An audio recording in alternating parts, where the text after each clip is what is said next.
켰어요. 아니 그런 거 필요 없어요. 아 왜? 그래서 자. 내비도. 아니 비디오가 없었을 때 그 이 사실만큼은 그 뭐지 누구냐 이름이 생각이 안 나지.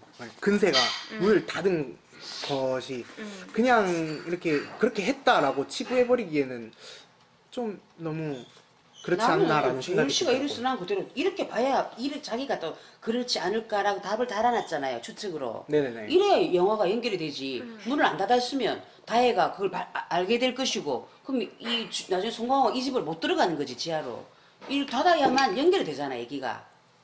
여기 자기가 집 달아놨잖아요. 네네. 나 이게 그냥 맞다고 생각해. 여기 더 큰 의미를 부여할 건 없다고 생각합니다. 아 근데 일단 지금 녹음되고 있으니까 이거 무슨 말인지 나중에 모를 수도 있으니까 대충 그냥 질문이 뭐였는지 한 번만 읽어볼게요. 문광의 남편 근세는 왜 기우를 공격한 후 지하실로 내려가는 비밀문을 닫았을까? 그로 인해서 기우를 찾아다니던 다혜가 지하실에 있던 기우를 발견할 때 지하 벙커의 존재를 끝끝내 알 수 없게 되었고 때문에 기택은 아무에게도 들키지 않고 벙커에 숨어 지낼 수 있게 되었다. 근세에게 그 문을 닫아야만 하는 그럴싸한 이유가 없다면 뭔가 감독이 엔딩을 위해 만든 핑계에 불과할 것 같다라고 제가 적어놨었어요. 저는 약간 저거 의문이 있는데 그 기우가 산수경석을 들고 근세가 있는 지하실로 내려가죠. 근데 돌을 떨어뜨리죠. 그래서 이제 들켜서 지하실에서 다툼을 하다가 둘 다 지상으로 올라와서 막 또 싸우다가 무슨 목줄이 그 주방으로 연결되는 문에 딱 걸려서 주방에 쓰러지는데 주방이 아니고 지하실. 지하실. 주방 아닌가요? 주방이 아니고 주방이 지하실이 있고 벙커 말고 그 지하실 말고 지하실. 그다음 벙커가 있는데 벙커에서 올라와서 지하실에서 벙커 말고 지하실. 주방이었으면 다 다 들켰지. 들켰지. 네, 됐습니다. 아 그렇게 잘했군요. 헷갈렸습니다. 그래서 저 뭐 가장 의논하고 싶었던 거는 이렇게 저의 생각으로 뭐 이렇게 뭐 베르세르크 얘기하고 막 이렇게 얘기했기는 했는데 그게 궁금해요. 그러니까 그렇게 느낄 수 있는 부분인지 동의가 되는 부분인지 그게 좀 궁금하거든요. 뭔가 이 모든 것을 관장하고 있는 어떤 의식 체계가 판타지적으로 있을 것 같다라는 거에 대해서. 그거는 너무 봉준호로 너무 하나하나 디테일하게 생각하는 사람으로 만드는 거 아닌가? 물론 우리가 봉태이라 생각하고 얼마 전에 최근에 그 JTBC 기자가 이제 그 화면 뉴스룸 화면이 나오잖아요 영화상에서 그래가지고 촬영 때 뒷얘기를 쳤는데 볼펜으로 모나미 볼펜 들고 와달라고 했대요. 아 세상에. 근데 그게 있죠. 근데 저는 그게 왜 되게 디테일한 작업이라 생각하잖아요. 그냥 직감이에요. 모나미 볼펜을 들고 있으면 좋겠다라고 생각해요. 근데 그 직감이 오는 게 바로 봉준호의 장점이라 생각하는데 그것과 연결돼서 이런 부분도 그냥 순간적인 봉 감독의 직감이고 그러니까 제가 정말 디테일하게 하나하나 막 이렇게 디테일 짜서 그건 아니고 그러니까 저도 뭐 무슨 생각이냐면 그러니까 봉준호 감독의 의도를 읽자는 게 아니에요. 의도를 읽자는 게 아니고 이 영화에서 그렇게 보여질 수가 있냐라는 부분이죠. 그러니까 어떤 다양한 해석들이 있을 거 아니에요. 근데 그 중에 하나로 여겨질 수 있겠냐 이 말이 있는 거죠. 그까지는 상당히 드물 것 같다. 저 보통 사람들은 그까지 가는 거는 내가 이제 이 제일 씨 거도 내장이고 민우 씨 거도 보고 제일 씨 하마 끝이 안 나고 길더라. 민우 씨 걸도 보면서 했나 이렇게까지 막 깊이 들어가는 저희는. 사람은 많지는 않을 근데 거다. 들어가야 되기는 하지만은 근데 아마 이거는 그 어떤 평론가도 얘기하지 않을 것 같아요. 그러니까 나도 그렇게 생각해. 아 근데 물론 그때 우리 수업할 때 얘기하지 않았나? 그때 이런 말씀 했던 것 같은데 너무 그냥 쓸데없는 거 너무 파고들지 말라는 방송평론가 그랬어. 근데 저는 이게 쓸데없는 거라고 생각하지는 않거든요. 그러니까 물론 너 자신에게 되게 그런 디테일한 근거가 있다면은 그거를 펼쳐가서 쓰면서 남들이 그럴 수도 있겠다라고는 상관은 없겠지만은 개인적으로는 다들 많이 얘기할 거리는 아닐 것 같아요. 그래. 근데 그게 이제 제가 생각할 때는 누나가 말한 거는 디테일하다라는 건 결국 지엽적이라는 거 아니에요. 근데 저는 이게 지엽적인 거라고 생각하지 않고 이 전체를 아우르고 있는 가장 핵심적인 거라고 생각하기 때문에 이거는 어떤 시각인 거지. 그것들을 하나하나. 그러면 이 문을 닫지 않은 게 완전 핵심 오브더 핵심이라는 겁니까? 아니 그러니까 아니, 지금 그 얘기 하는 게 아니고. 말하는 걸 관장한다고. 관장한다고? 근데 내 말은 이 지금 700만 넘게 본 사람들이 뭐 다 뭘 관장하고 있다라고 생각한 제일시의 그 생각은 굉장히 극소수일 거라는 생각이지. 당연히 극소수. 그까지는 근데 그게 뭐 다른 사람의 동의를 다 얻어야 되는 건 동의를 아니고. 아니 아니야, 그래서 아니야. 내 말은 네. 그래서 나의 근거는 너무 그까지는 아닌 것 같다 내 생각이지. 어떻게 생각하십니까? 자, 빨라마시 한입 생각은 자유지만. 한 입만 먹어도 됩니까? 아, 네. 네, 감사합니다. 어떻게 생각하십니까, 미소 씨?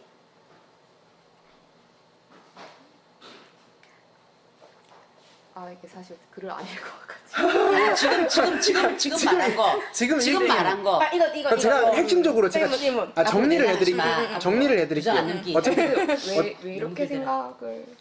어차피 이거 녹음을 해야 되니까 이제 다른 사람들도 이제 들어야 되는 부분이니까 얘기를 할게요. 그러니까 저는 이렇게 이야기가 이게 초반부하고 후반부로 나눠지잖아요. 그러니까 초반부에서 이 가족들은 굉장히 뭔가 마치 케이팝 무비를 보는 것처럼 범죄 스릴러를 보는 것처럼 뭐 너무나 아기가 딱딱딱 맞아 떨어지게 그들의 행동하고 있고 그들의 막 욕망 그들의 이제 바라는 바가 이루어지고 그렇지. 있고 막 그러잖아요. 근데 후반부로 딱 들으면 문강이 등장한 그 순간부터 모든 것이 다 꼬이기 시작해요. 그렇지. 다 꼬이고 막 이러다 보니까 이게 뭐 이들이 원하는 거는 아예 이제 흐트러지고 이게 밑으로 내려가게 되는 그런 구조로 만들어졌다는 거죠. 근데 저는 이게 이제 여러 가지로 얘기를 했는데 뭐 삑사리, 산수경석, 운명 이렇게 얘기를 했는데 산수경석이라는 거는 딱 봐도 이게 뭔가 상징적인 의미지 않을까라는 생각이 든다고 봐요. 근데 거기다가 저는 이제 삑사리를 더한 이유가 기존에 이제 삑사리라는 게 봉준호 감독에서는 약간 어떤 기계처럼 맞물려가는 흐름 중에서 그 흐름을 딱 끊어주게 돼서 웃음을 줬지. 네, 웃음을 주고 그니까 뭐 환기시키고 스탠딩. 현실을 다시 자각하게 되고 약간 그런 식으로 어떤 페이소스로 쓰였다면은 이번 영화에서는 그 픽살이라는 게 이게 다 계속 흩어지잖아요. 그러면서 그러니까 이 인물들을 완전 바닥으로 내몰잖아요. 그래서 이게 어떤 봉준호 감독의 핵심적인 키워드가 아닐까라고 생각이 들었던 거죠. 근데 이제 이것이 이제 산수경석으로 치환돼서 얘기될 수도 있을 것 같고, 그것이 이제 이들이 처한 어떤 이게 마치 이들이 갈 수밖에 없는 어떤 운명이라고 느껴지는 지점도 있고, 그래서 이 세 가지를 다 한 단어로 보자라는 생각이 좀 있었던 것 같아요. 그러니까 그래서 뭔가 이 산수경석이라는 것이 그냥 있는 것이 아니라 그냥 돌처럼 그냥 가만히 있는 것이 아니라 이들이 계속해서 움직이게 만드는 거죠. 한마디로 말해서 이제 기우가 돌 들고 밑으로 이제 그 근세를 죽이기 위해 갔을 때 돌 그냥 떨어져 버려요. 그러니까 저는 이게 그냥 그런 게 아니라 삑사리가 아니라 그 돌이 그 기우를 배신했다고 봐요. 그리고 돌에 완전 인격을 부여하는 겁니까? 돌이 배신했다고 봐요. 돌이 기우를 배신하고 결국 기우를 가격하기 도구로 쓰이죠. 너무 많아진 상상 같다. 많아지기죠. 그렇게 볼 수도 있어. 네. 그렇게 볼 수도 있어. 충분히 그렇게 볼 수도 있는데 반박을 하자면 자꾸 삑사리 얘기를 하는데 그 봉준호 감독 인터뷰에 내가 봤거든. 삑사리 자기는 그냥 삑사리 했는데 뭐 프랑스에서는 픽사리 뭐 적어놓고 하는데 사실 그냥 개그 프로나 코미디에서 그냥 잘 나가다가 픽 이렇게 되는 거기서 우리는 웃음을 이제 그게 그때 픽사리는 웃음을 유발하는 건데 뒷부분은 보통 드라마나 영화나 그런 데서 보면 엿듣다가 뭐 떡 떨어뜨리면서 들키게 되고 그것도 뭐 픽사리로 볼 수도 있지. 그리고 살금살금 걷다가 뭐 탁 떨어지면서 또 뭐 들키게 되고. 그래서 나는 이 영화의 뒷부분은 각본상 그렇게 비극으로 될 수밖에 없는 그 빌미를 주는 거지. 그냥 계산된. 그러니까 삑사리는 아니다. 나는 이거는 아니다. 그냥 그렇게 이제 흐름 가다가 툭 이게 되는 거는 그냥 표현상 삑사리라고 할 수 있지만 이거는 아주 계산된 각본에 의해서 그래야 영화의 흐름이 막 이게 막 휘몰아치면서 이 소용돌이 휘말리게 되는 거지. 그게 없으면 이거는 완벽한 알바를 끝나고 영화 아무 재미도 없지. 그 봉준호 감독 인터뷰에서 그 기정이가 미트볼을 들고 내려갔었으면 이 비극이 없었을 거라 얘기를 했거든요. 근데 전 누가요? 봉준호가? 봉준호 감독이. 미트볼? 미트볼을 들고 내려가려는데 그 부인이 딱 막잖아요. 미트볼을 들고 내려갈라 했는데 그 케이크 그 설명하면서 조여정이 막잖아요. 근데 막 그때 기장이 내려갔으면 이 일은 없었다라는 것을 뭘 느꼈냐면 아 밑에 있는 근세도 처음부터 죽일 준비를 했던 건 아닐지도 몰라라 생각을 아니 했어요. 그 사람들은 원래 우리 여기 있게 해달라고 맞아요. 그랬잖아. 근데 근세가 물론 아내가 그렇게 죽기는 했지만 기정이가 내려갔으면 이런 비극은 없었을 거란 말은 고 기정이가 미트볼 내려가서 아유 미안해요라고 했으면 근세는 안 죽였을 거란 말이거든요. 그러면 아니, 근데 그거는 감독의 가정인 아니, 거예요. 근데 감독이 가정인데 공인을 한 거예요. 그렇게 말을. 그 공인을 했어.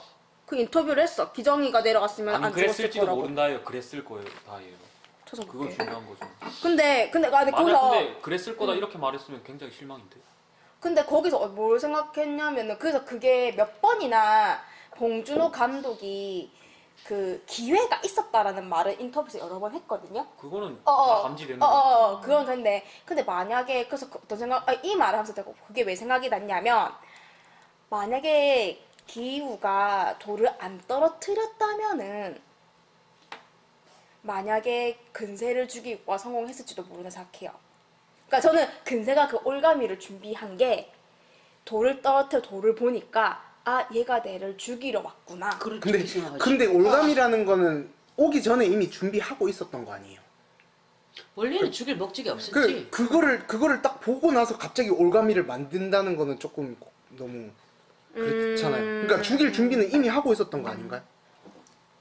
봉준호 감독 인터뷰 찾아봐야겠다. 근데 그거는 저는 봉준호 감독의 인터뷰를 본다는 거는 별 의미가 없는 것 같아요. 왜냐면 인터뷰는 그냥 의견이죠.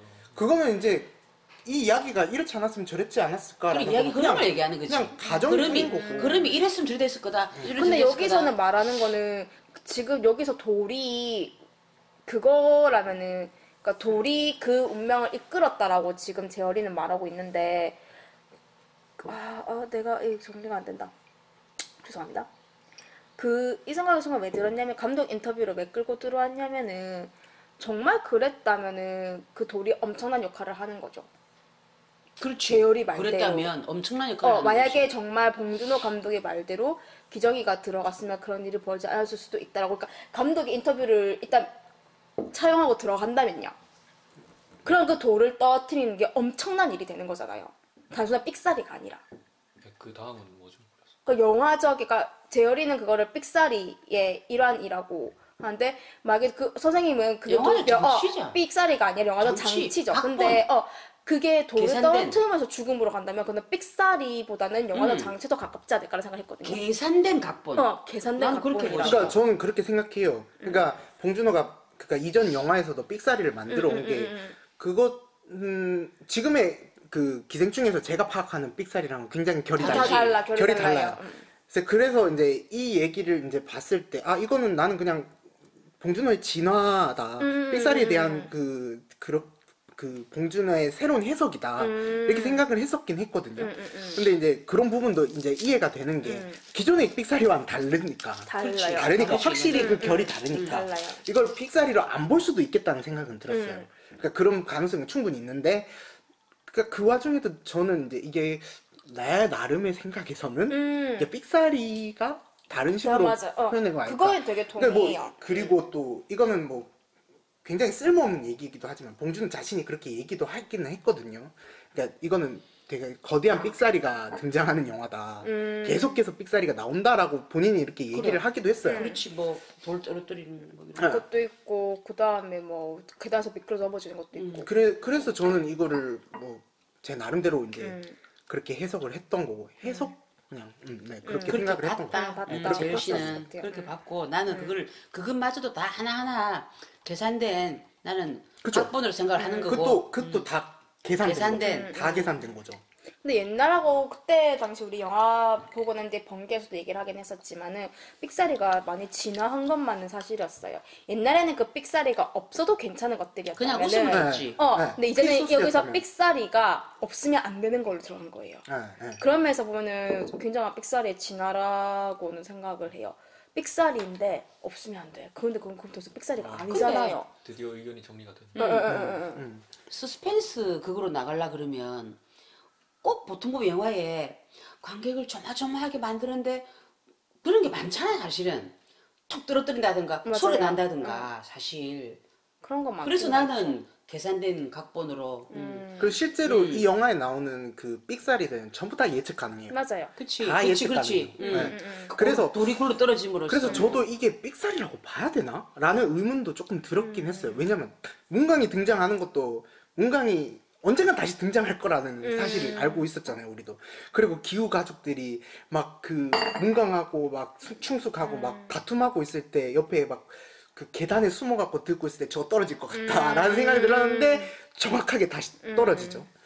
그래 이 집을 그 미술 감독한테 부탁할 때 부잣집에 이렇게 다 숨으면 네네. 안 보이게. 안 보일 수 있도록 그런 집을 만들어 달라 맞아, 했다더라고. 동선 짜고 얘기했대요. 숨기게. 대단한 것 같아요. 그래서 이제 건축가 입장에서는 이건 말이 안 되는 말된 집이다 집이다. 이렇게 이런 얘기를 거죠. 했어요. 네, 어느 정도 그 부분은 동의가 되는 부분인 것 같은데 뭐 그건 별로 중요한 것 같진 않아요. 맞아요. 그렇지. 중요하잖아요. 나중하고 응. 픽사는 그래 넘어갑시다. 그 다음에 두 번째로 또 나왔던 질문 중 하나가 박 사장은 정말 죽었어 했나? 아, 응. 근데 저는 이거는 박 사장이 안 죽으면은 그렇지. 송강호가 숨을 필요가 없잖아. 그렇지. 이게 인 것 같아요. 반지하에 살던 사람이 지하까지 내려가려 그러면 살인이라는 끔찍한 그런 걸 해야 되는 거죠. 안 그러면 쥐가 왜 거기 내려가야 맞아요. 되겠노? 도망가는 그러니까 상황은- 이 각본의 머리에는 반지하에서 더 바동바동 살려고 하는 가족들이 결국에는 더 밑으로 내려갈 근데 수밖에 문제는 감독이고 각본을 쓴 입장에서 다른 걸 생각 안 했을 건 생각은 안 해요. 반지하로 끝내 들어가야 결론이 있다면 그 결론을 위한 여러 가지 시나리오가 있었겠죠. 그럼 봉준은 그 많은 시나리오 중에 왜 박사장을 죽이는 시나리오를 선택했냐로 질문이 기울될 수 있을 것 같아요. 이 만든다면- 지하는 연결돼 있잖아. 지하가. 만든다면 다른 거 충분히 만들 수 있죠, 솔직히. 그럴 수 있다 생각해요. 굳이 이거에 한정될 걸 생각은 안 합니다. 안녕하세요. 나는 이 지하가 스포일러였잖아. 이게 이 지하의 가족은 이거 엄청난 거야. 이건 굉장히 이게 연결돼 있는 거지. 딱 유기적으로. 박 사장의 죽음으로 인해서? 그렇지. 난 그렇게 그럼 생각해. 왜 꼭 박 사장의 죽음만이 연결되냐?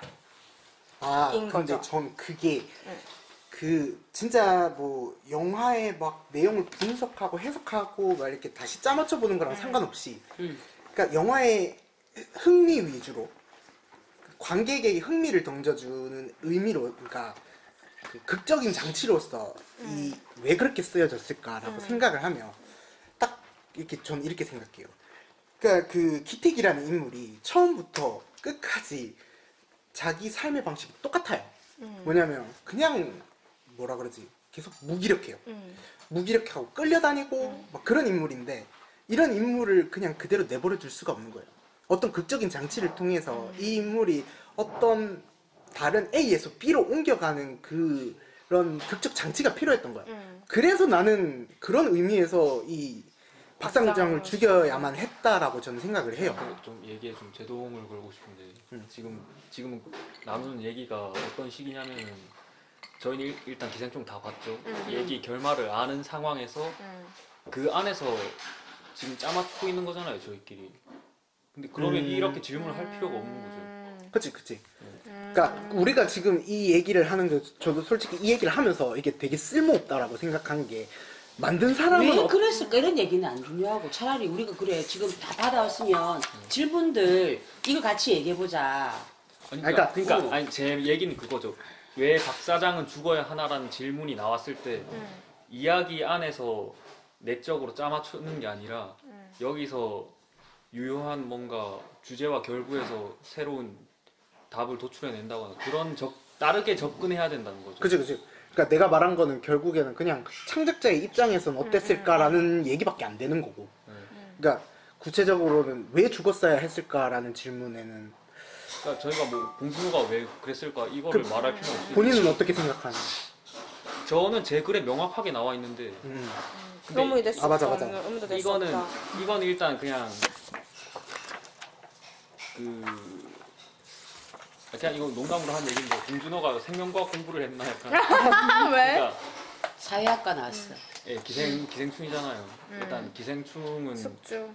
의 양분을 빨아먹고 사는 생물인데 그렇게 진화를 했어요. 이게 되게 재밌는 부분이었어요. 한번 정확하게 이거 녹음을 위해서 한 번만 정확하게 다시 언급해 주면 안 돼? 언급이 기태근의 박사장을 죽이는 것부터. 읽어야 되나? 아, 읽어도 좋고 뭐. 네, 뭐 기택은 왜 박사장을 죽여야 되냐에 대해서 제 생각은 일단 기택의 가족이랑 문광 근세 부부는 기생충이고요. 박사장 가족은 숙주예요. 근데 이제 기생충은 숙주의 양분을 빨아먹고 사는 생물이니까 그러니까 기생충의 입장에서는 숙주가 죽으면 안 돼요. 왜냐하면 자기 생존을 위협받으니까. 근데 왜 기택은 그러면 박사장을 죽였나? 라고 했을 때 이거는 근세가 있어서 박사장을 죽인 거죠. 근세가 왜냐하면 있어서? 숙주는 하나인데 기생충은 그게 두 개니까 둘이니까. 이건 생존 경쟁이죠. 그래서 둘 중에 하나를 경쟁자를 죽여야 자기가 살 수 있는 거죠.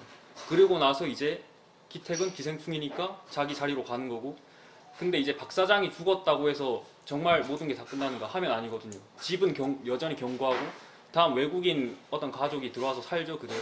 그러니까 숙주가 죽었다? 박사장이 죽은 거지 숙주가 죽은 건 아니죠. 저는 이렇게 보는 거예요. 그럼 조아 씨는 숙주가 그 집 자체라고 생각하시는 거예요?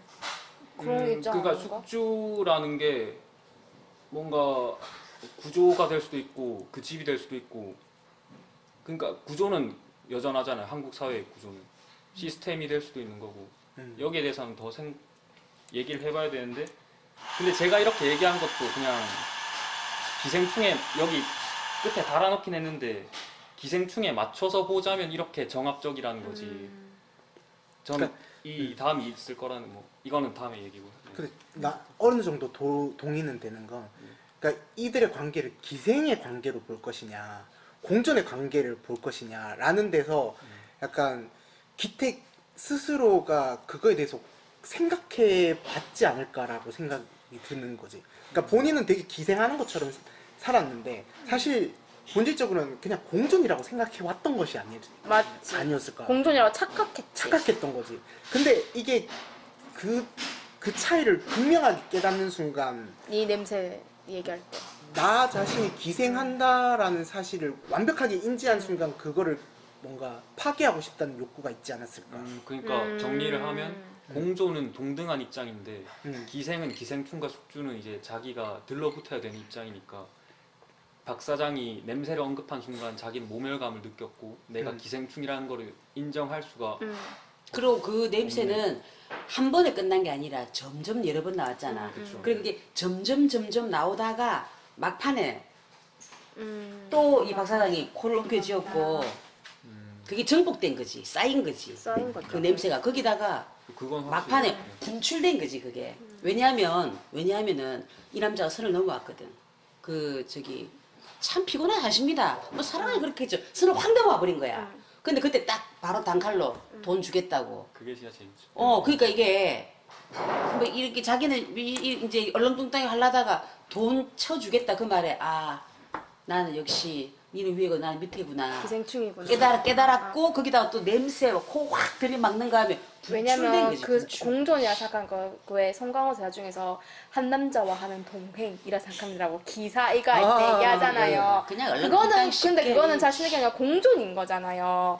내가 이 착각하고 남자와 사는 거지, 착각. 페이를 받기는 하지만 한 남자 외로워 한 남자 뭐 그저 뭐 외로운 사장 하나 아버지 외로워 한 남자든 동행 이러면서 공존이었는데 딱 그 냄새 이야기 딱 듣는 순간 이제까지 쌓아왔던 게 팍 그래서 그 전에 바퀴벌레 얘기도 하잖아요. 불 들어오면 쓱 사라진다고. 그리고 그 일요일 날 돈 쳐주겠다고. 딱 그, 사무적인 걸로. 그때부터 이제 내가 이 사람 기생충이라 확 깨는 생각하는데 거지, 자기가. 근데 아까 주원이 말에 의문이 드는 게 네. 주원이가 이제 근세랑 기택 둘 다 기생충이라 얘기하고 그게 숙주고 기생충끼리의 대결이라고 얘기를 했는데 네. 그럼 그게 숙주를 죽이는 거하고 어떻게 연관이 되는 거야? 그러면 상대 기생충을 죽여야 되지 내가 더 윈이지 않나? 그쵸, 상대 기생충 죽이잖아요. 그래서 아니 아니죠. 그 서로가 얼과가 안 싸울 수밖에 없었지. 아니 기택이 죽이는 건 숙주잖아.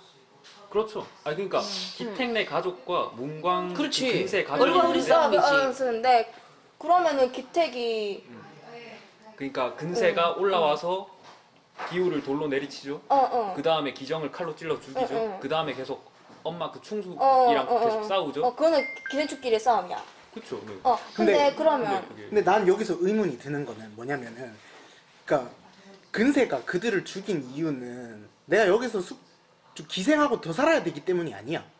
그렇지. 그렇죠. 그 이유가 아니라 마누라 사고 이유 아이가 마누라 사고. 마누라고 네. 이유예요. 그 이유 때문이 아니고. 죽이지 복수지. 그러니까 그거는 어떤 그들 사이에 일어난 비극일 뿐인 거지. 어떤 생존을 위해서 막 그렇게 했던 건 아닌 것 같다는 생각이 들거든. 그 전부터 생존 근데 경쟁이요. 그 생존 경쟁이긴 했어요. 근데 기본적으로 이들 마음속에는 서로에 대한 측은지심이 있었던 거야. 아 있죠. 네. 있지.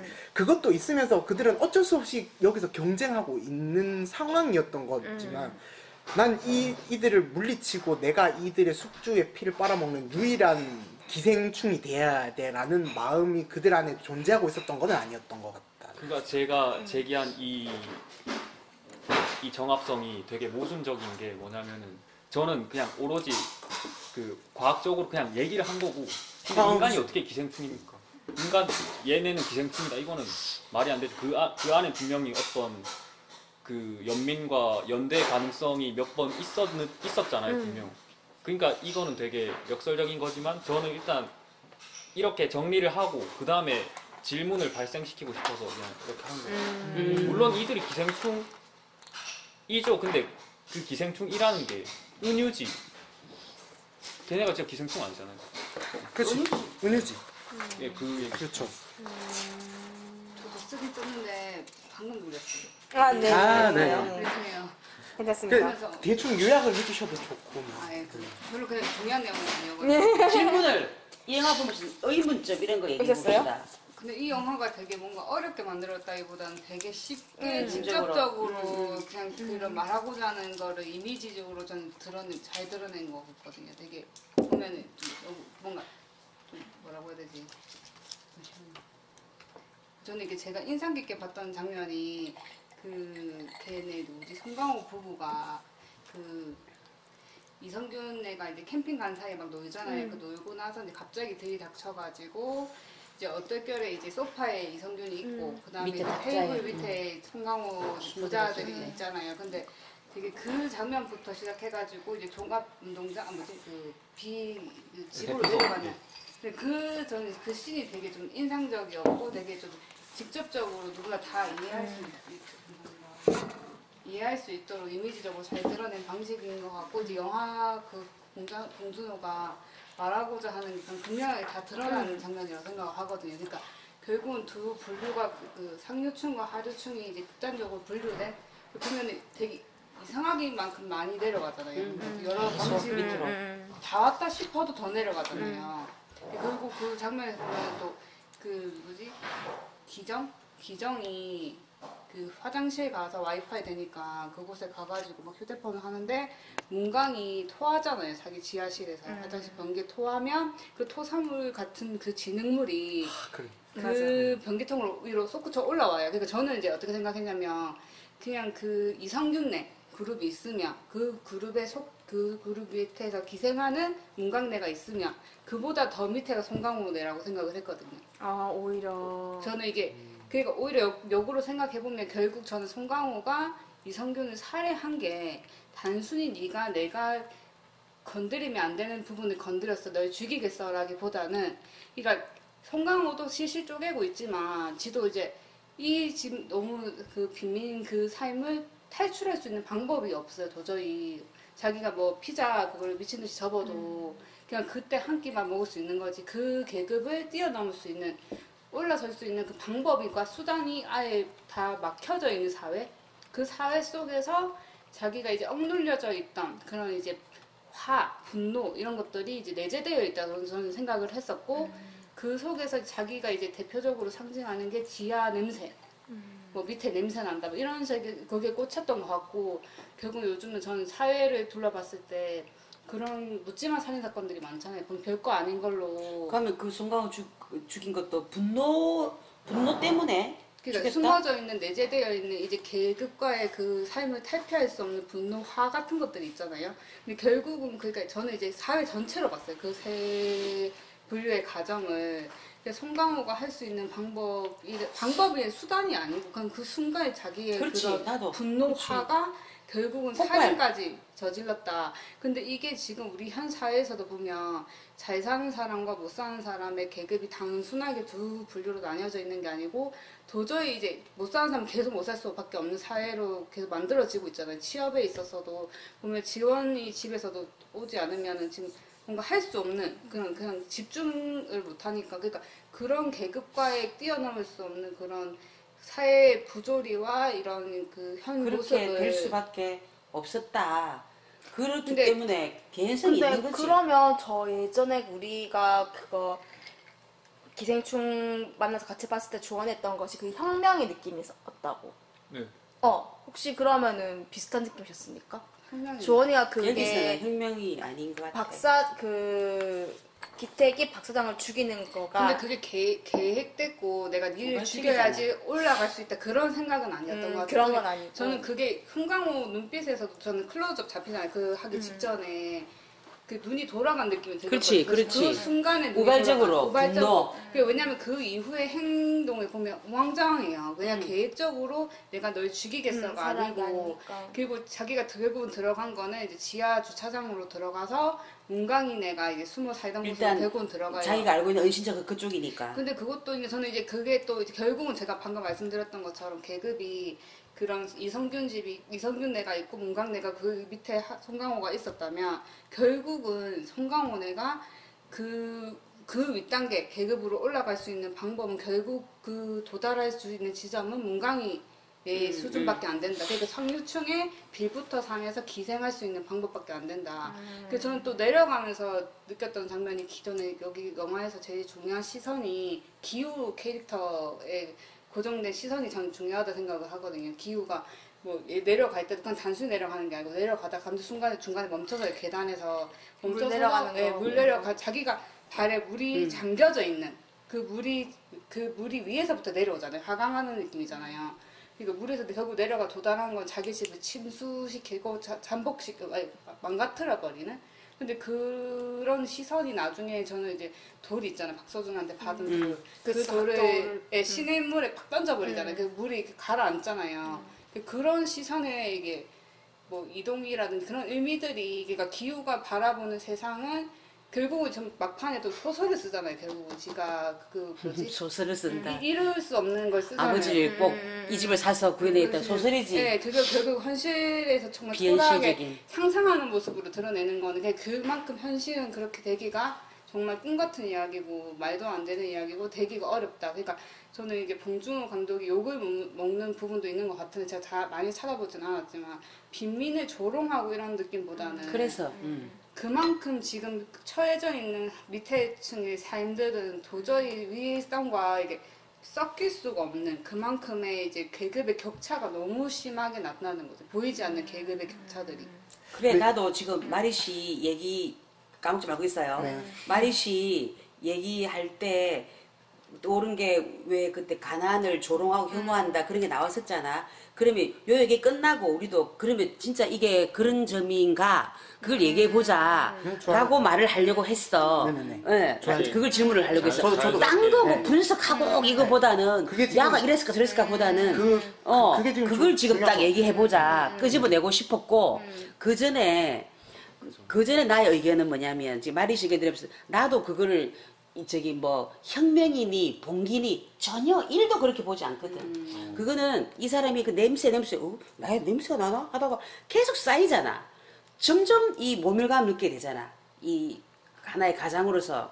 그러다가 막판에 이제 순간적으로 뺑 돌아버리는 거지. 참을 수 없는 그것 때문에 팍 찔렀고 그리고 자기로서는 이제 갈 데가 오로지 은신처는 그밖에 없어서 그리 갔는데 그러니까 이 영화가 더욱더 무거운 거지. 너무나 우리 전부 다 기후 소망 듣고도 소설 써내 그랬잖아 우리. 말도 안 되는 환상 같은 신기루 같은 소망을 품고 있구나. 그러니까 더 무거운 거야. 나는 진짜 아무 할 말 막 그런 거 없이 그냥 너무 마음이 그 돌이 내를 짓누르는 것처럼 너무 무거웠는데 감독의 의도도 그랬던 것 같아. 내가 그 의도에 맞추고 안 맞추고 떠나서 난 그냥 그렇게 봤거든. 너무 이 현실이 무겁고 그리고 어떻게 이건 이미 기울어져 가지고 이걸 바로 하기 어렵다. 근데 왜 어떤 사람들은 이제 가난을 뭐 조롱했다는 둥, 뭐 그런 식으로 불편하다. 저는 그런 그분들한테 한번 말들이 보고 싶네. 진짜 가난을 겪어봤는지. 그게 우리 그 얘기 한번 그 얘기를 해봅시다. 합시다. 그래 시작합시다. 그래서 저는 그러니까 이 문제에 대한 쟁점 가장 포인트는 이건 것 같아요. 그래서 이 영화가 관객을 어디에 위치시키는가에 따라서 완전히 그렇게 볼 수도 있고 그렇게 안 볼 수도 있는 지점이라고 저는 생각을 해요.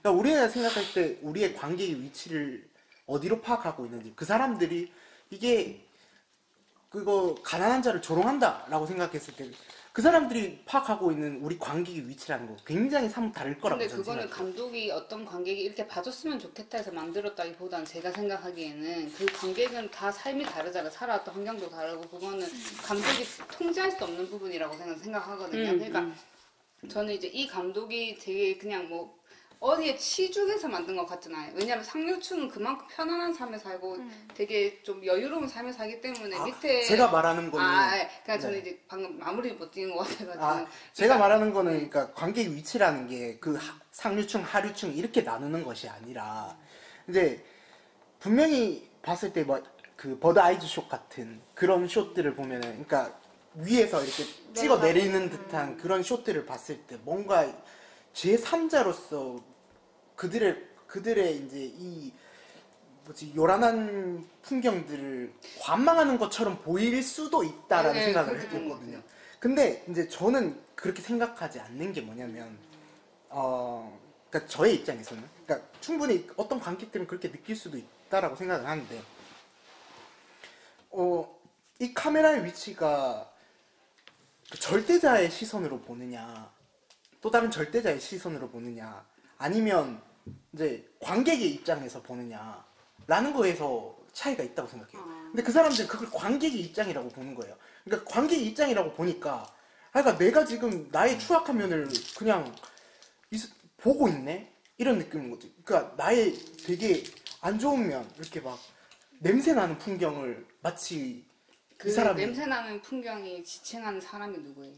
그 인물인 거예요? 아니면 그 관객인 인물이고 거예요? 그 인물인 자기 자신을 거울로 아니야? 보는 그러니까 관객 입장에서는 나 자신을 그렇게 보는 것 같다라는 생각을 하는 것 같아요. 그 말에서 살짝 상처처럼 딱 와닿았거든요. 근데 그건 아니었거든요. 저는 네.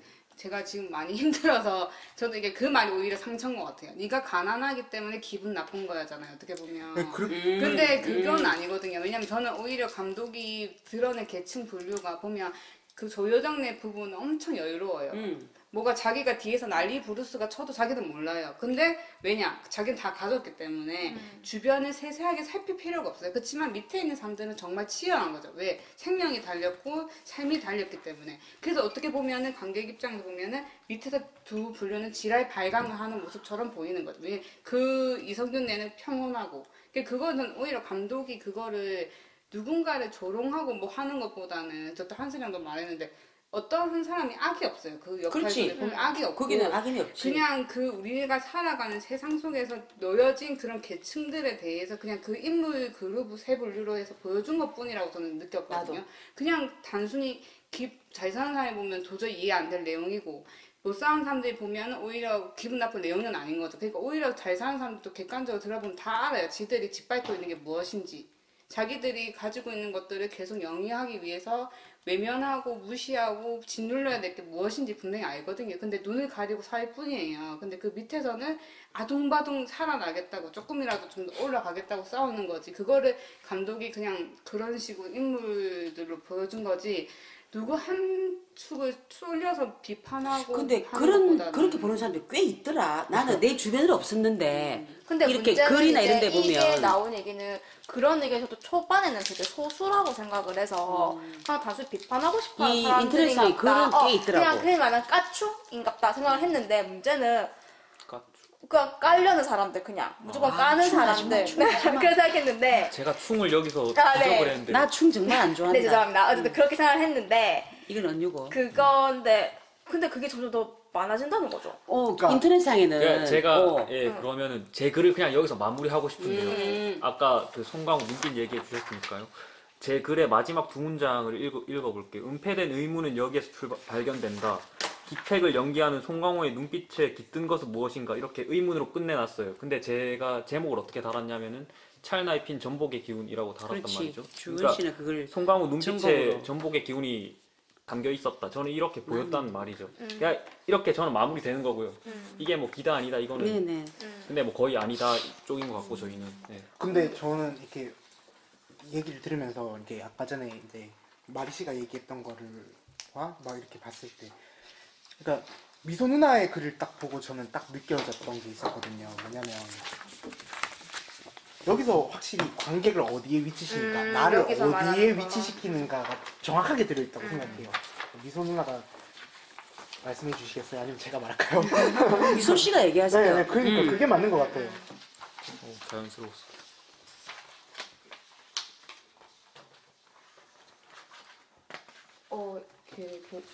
저는 이제 그 김준호 감독이 이거를 만들었을 때 대부분의 사람들이 이렇게 나 같은 그냥 그 중산층 아니면 이렇게 대부분의 그 경제 사정을 가지고 그러니까는 그 평균적인 경제 사정을 가지고 있는 사람들이 이렇게 봤으면 좋겠다라고 생각하고 이렇게 만들었을 거라고 생각을 하는데 저는 이제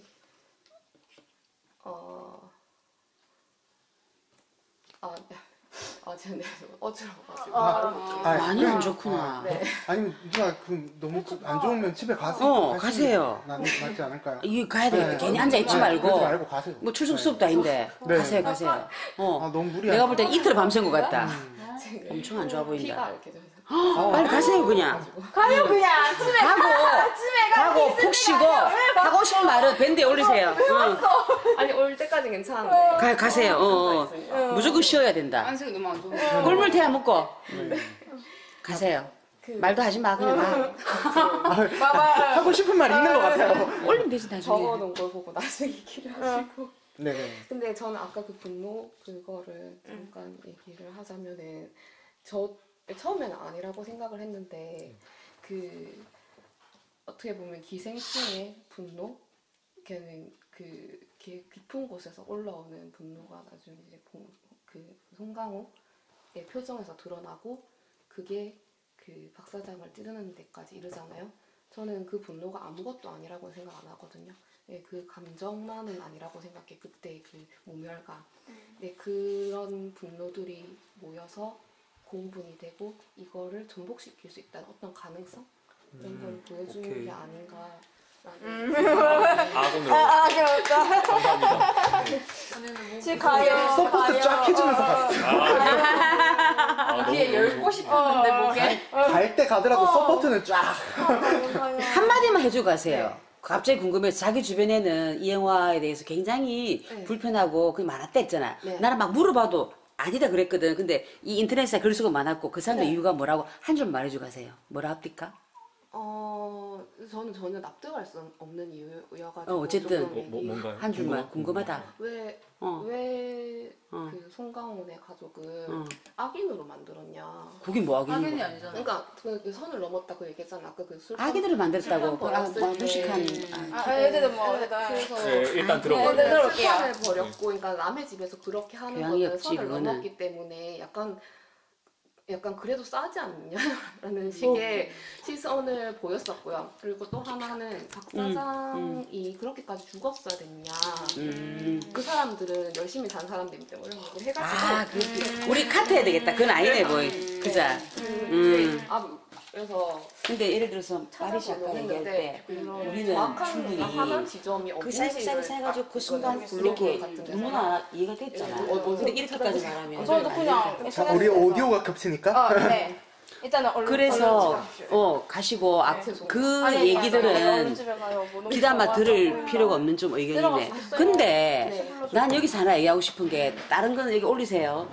가시고 난 여기서 얘기하고 싶은 게 나는 이 영화가 결코 그 조롱이니 혐오니 그거는 굉장히 안 맞다고 생각하는데 하나 그 지하에서 왜 그 남자는 젖병을 물고 그딴 식으로 표현했을까? 그거는 진짜. 이거 미소가 그래. 나도 그랬거든. 그리고 나는 콘돔을 못 봤는데 글 속에 나는 못 봤어 하면은 앉았다 섰다. 아니 그치 내가 알았어 나중에 올려. 아니 그래서 나는 그냥 심각한 오디오. 그냥 미사 언니가 하고 저 싶은 대로 편집 못해요, 이거. 궁금해서 그냥, 저도 그 밑에 살았던 그 근세를 왜 그렇게까지 표현을 해야 내 말이 되냐가 지금 너무 그 말 하려고. 여기서 들어보고 싶어가지고 저 누나 먼저 말하고 그 다음에 할게요. 궁금했어. 어차피 가야 되니까. 그래 왜 그렇게까지 표현했을까? 첫 번째 젖병은 매우 놀리자 생각했습니다. 며칠 동안 안 먹었는데 바로 못 들어가니까요. 그래. 아니 이게 숟가락 때문에 모르지만 젖병은 숟가락도 안 그게 되죠. 애기도 없는데 젖병이 어디 있는 그게 빨리 좀 꽂아줄 수도 있잖아. 그렇지. 난 그게 왜 너무 젖병을 웃기더라. 알겠을까? 제가 그거 얘기해 왜 드릴까요? 얘기야? 아니 거기에 애기가 있잖아요. 아, 맞아요. 애기가 우리 애기가 있는 거기. 아니 남자애가 있었잖아요. 다솜이. 걔가 오래 다솜이. 있어. 다솜이가 아, 오래 됐으니까 오래. 그 부엌에서 뭔가 때려 와가지고 먹여야 되는데. 아니야 잠깐만. 저는 그런 것보다 의미에 대해서 생각을 해봤어요. 젖병의 의미에 대해서. 젖병을 먹는 거 누구예요? 애기잖아요. 애기는 어떤 상태입니까? 본능만 남아있는. 본능만 남아있는 거 누가 보호해주지 않으면 절대로 생존할 수 없는 상태인 거예요. 근태 상황. 건강 그게 근세. 근세의 상황을 그대로 얘기해주는 거라고 저는 생각을 했어요. 그래서 그게 너무나도 뭐라나 개연성이 있다고 보셨네요. 좀 괜찮았어요. 네, 개연성이 있다고 좀 봐요. 공감하는 거.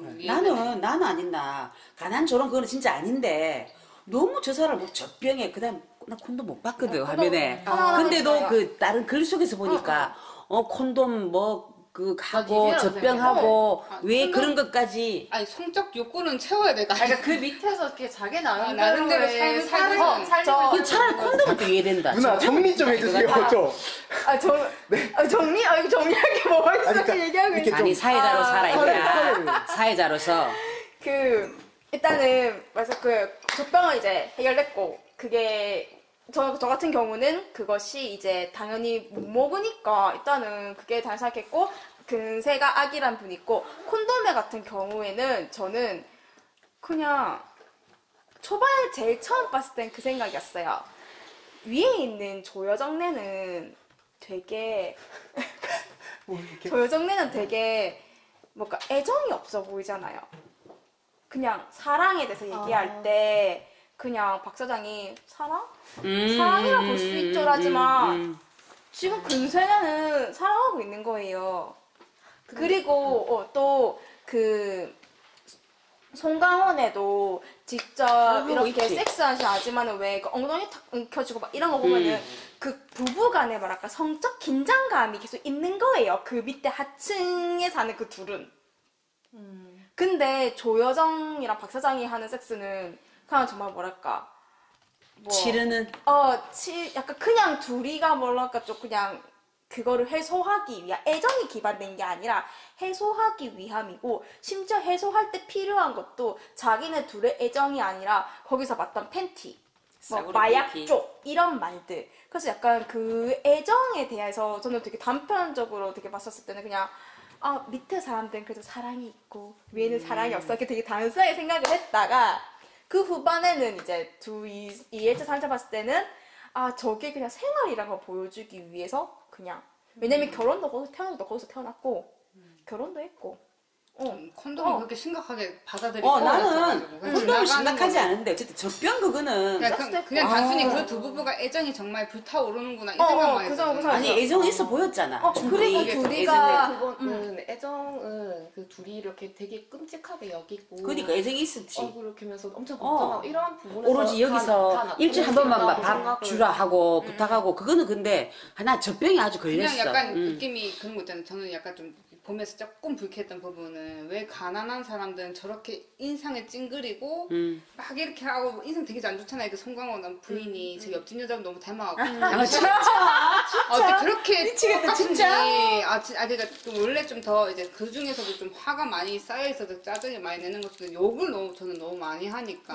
그러니까 보면 박찬욱 감독이라든지 봉준호 감독 영화에서 보면 여기 씨발이 특히 많이 등장을 하는데 그러니까 그냥 단순하게 뭐 그냥 그 보여주기 위해서 나도 그 아줌마 욕하는 거 마음에 안 들더라. 그냥 단순하게 보여주기 위해서 그런 느낌인 것 같긴 한데 모든 사람이 다 그런 건 아니지만은 그냥 거기서 보여내는 방식으로는 약간 거칠고 막 교양 없고 막 발로 이런 차고 그자 나중에 욕하면서. 이제 그런 가식도 있잖아요. 뭐라고 해야 되지? 그 가정부로 일을 하는데 그거의 차이를 좀 두기 위해서 그렇게 좀 더 적급하게 그려냈을 수는 있는데 그냥 저희 나라 영화에서 등장하는 그런 욕들의 무분별함이 약간 여기서도 그대로 좀 나오니까 예전 근데 갑자기 왜 얘기가 새는? 그냥 싫었다고. 그러니까 개인적인 개인적인 의견. 저는 그 콘돔 더미를 보면서 약간 나는 그렇게 콘돔 애정이라고 못 는 느꼈고 딱 보는 순간 엄청 많이 쌓였었잖아요. 맞아요. 그랬구나. 치우지도 않고 약간 지저분하게 이렇게 막 꽂혀있고 이상하게 모아놨었잖아요. 그러면서 여기서도 할 건 다 하네? 이 생각 할 건 다 안 해? 근데 살 건 다 그게 본능인 거지 진짜. 그러니까 진짜 본능만 남은 상태로 이 사람이 그렇지. 남겨져 있다는 할 게 거죠. 없잖아. 그 이제 그 사람의 도시- 지하에서 그런 거를 이제 그 밑에서는 다 그 지워졌다고 해야 되나? 본능밖에 없지. 문명인으로서 이제 그런 것들이 다 지워지고 진짜 본능. 그 정말 아기의 상태. 진짜 근데 저는 그렇게 남아 그렇게 있- 보기에 막 둘이 빗 좋을 때 나와가지고 막 왈츠도 추고 커피도 마시고 그리고 문광이 근세 올렸을 때 막 이렇게 마사지 해주잖아요. 이렇게 막 돌리면서 저는 그것도 둘이 되게 벌써 문광이 근세를 이렇게 막 되게 애기처럼 다룬다는 거에 대해서는 동감해요. 막 아이고 우리 남편 어떻게 아이고 우리 남편 이거긴 한데 근데 그렇게 막 이렇게 마사지 해주고 막 그 쓸모없이 길었다 전부 깨고 막 하면서 그랬던 거에 대해서 저는 약간 애정으로 느껴졌거든요. 그러니까 원래 근세가 그런 사람은 아니었던 거죠. 그 사람이 뭐 이렇게 펜에다가 뭐 대통령 사진 뭐 이런 거 이건 뭐 써놓고, 여러 사진 뭐 이렇게 꽂아놓고 그걸 생각하고 있었고 책들도 보면은 뭐였지 뭐 경찰 법적, 행정 뭐 이런 거 있었고. 꽂아놓고 그러니까 그걸 공부했었던 사람이라는 거잖아요. 그리고 이제 뭐 이 건축물의 아름다움에 대해서도 잘 알고 이랬던 사람이 그 지하에서 그렇게 얘기하잖아요. 여기 있으면은 참 뭐라고 했지 뭐 좋다고 뭐 편하다 했지. 편하다고. 그냥 여기서 태어난 것 같아. 여기 태어난 것 같아라는 그런 무서운 얘기를 했잖아요. 무섭죠. 그래 거기서 굉장히 소름이 돋았거든요. 근데 그가 누나가 말한 지점도 동의가 되고, 그러니까 두 가지 측면들이 다 있는 것 같아요. 그러니까 그들이 정말 사랑하는 사이인 거는 맞는 것 같아요, 진짜. 근데 그 이면에는 이들의 그 지하 벙커에서 살 수 없는 삶도 같이 보여준 것 같다는 생각이 들거든요.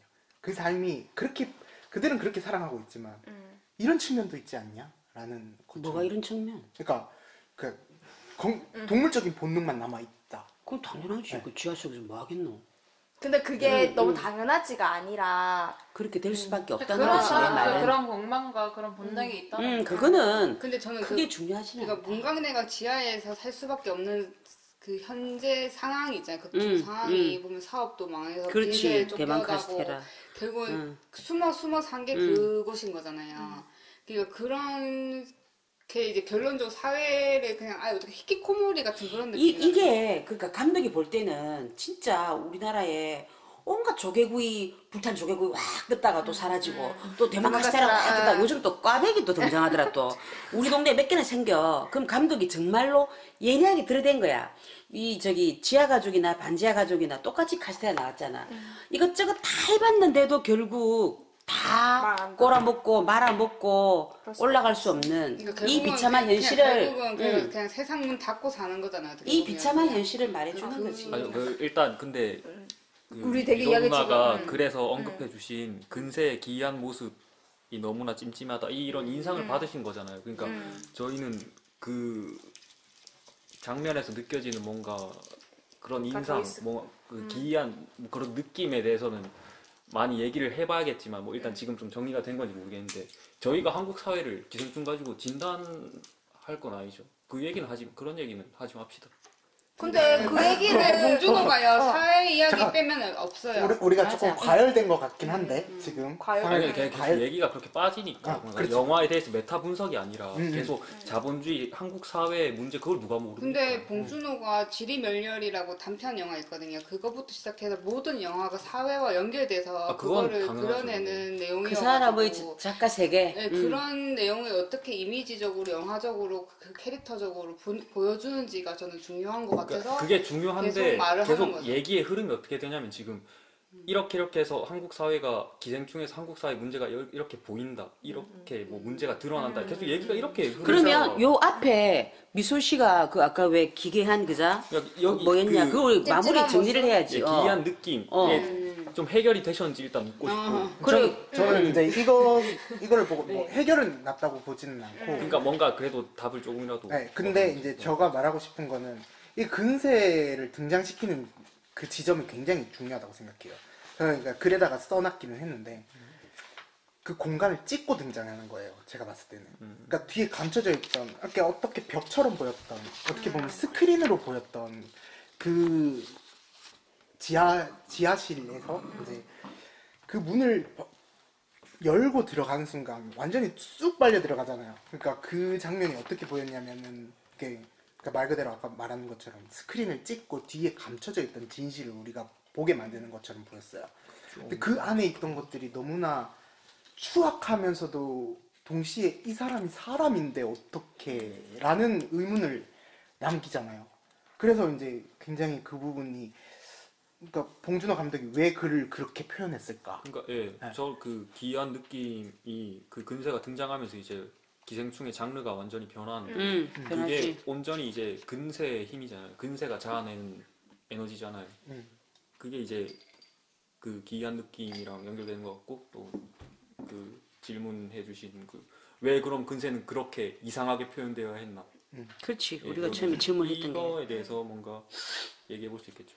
그러니까 아까 전에 뭐 대만 카스테라 얘기를 하긴 했는데, 그러니까 근세가 뭔가, 그러니까 이제 근세가 귀한 모습을 가지고 있는 이유가 근데- 뭔가라는 네. 질문에서 이제 제 얘기하고 제가 그걸 먼저 알아야 근세가 뭔가라는 걸 알아야 우리가 파악할 수 있다고 생각해요. 그러니까 근세는 제가 봤을 때 기택의 미래예요. 그걸 누구도 부정할 수는 없을 부정할 거예요. 수 없어요. 예. 대만 카스테라부터 시작해서. 그러니까 막 있잖아요. 그 근세한테 막 그 뭐지 기택이 당신 이거 어떻게 살아?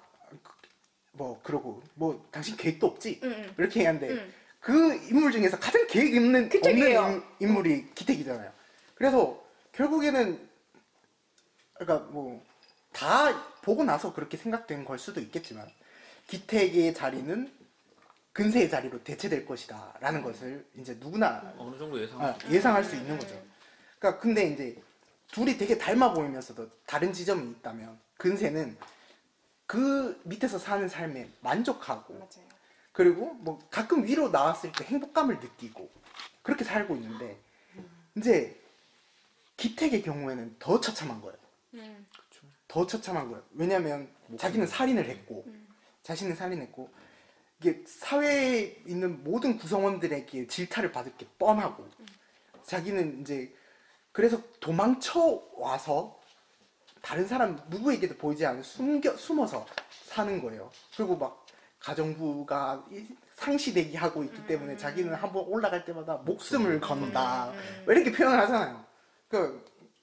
그런 기택의 절망을 마지막에 크게 보여주기 위해서 근세라는 인물이 그렇게 설계된 거이지 않나. 그 차이를 이렇게 짚어주는 거는 의견은 처음인 것 같아요. 되게 재밌네. 근데 저는 그 지하 벙커가 마지막 요새라고 생각했거든요. 저도 처음에 봉준호 감독이 그 지하실을 떠올렸던 이유가 고양이 에피소드였어요. 그러니까 고양이가 아파트 지하실에서 쫄쫄 굶어서 발견했는데 이게 얘가 바깥에서 못 사니까 도망치고 하다가 지하실에 간 거예요.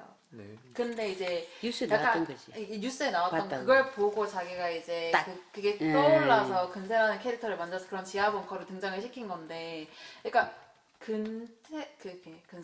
근세의 삶에서 걔도 이제 사채업자들이 막 뒤쫓기는 삶을 살고 있잖아요. 그러니까 자기가 쫓기다가 결국 숨은 곳이 그 벙커고, 그 이제 그 송강호도 자기가 이제 살인을 저질렀으니까 쫓길 거잖아요. 그래서 숨고 한 게 그 벙커인 거죠. 그러니까 이게 제 생각에는 그냥 거기가 자기의 막다른 길, 그러니까 마지막 요새. 저는 그게 또 이렇게 송강호도 보면은 숨어 사는데 전혀 막 슬퍼 보이거나 이런 게 되게 담담하잖아요. 나레이션부터 해가지고 그냥 담담히 냉장고에서 되게 뭔가 장난스럽게 막 음식 꺼내고 소시지만 먹는 아이들아 이러면서 아 그거 재밌었어. 독일인들이랑 애기랑 소시지만 먹는 아이들아. 그 여자분도 묻어줄 때도 담담하게 그 마지막 그런 그 수목장이랑 최선을 다한 거지.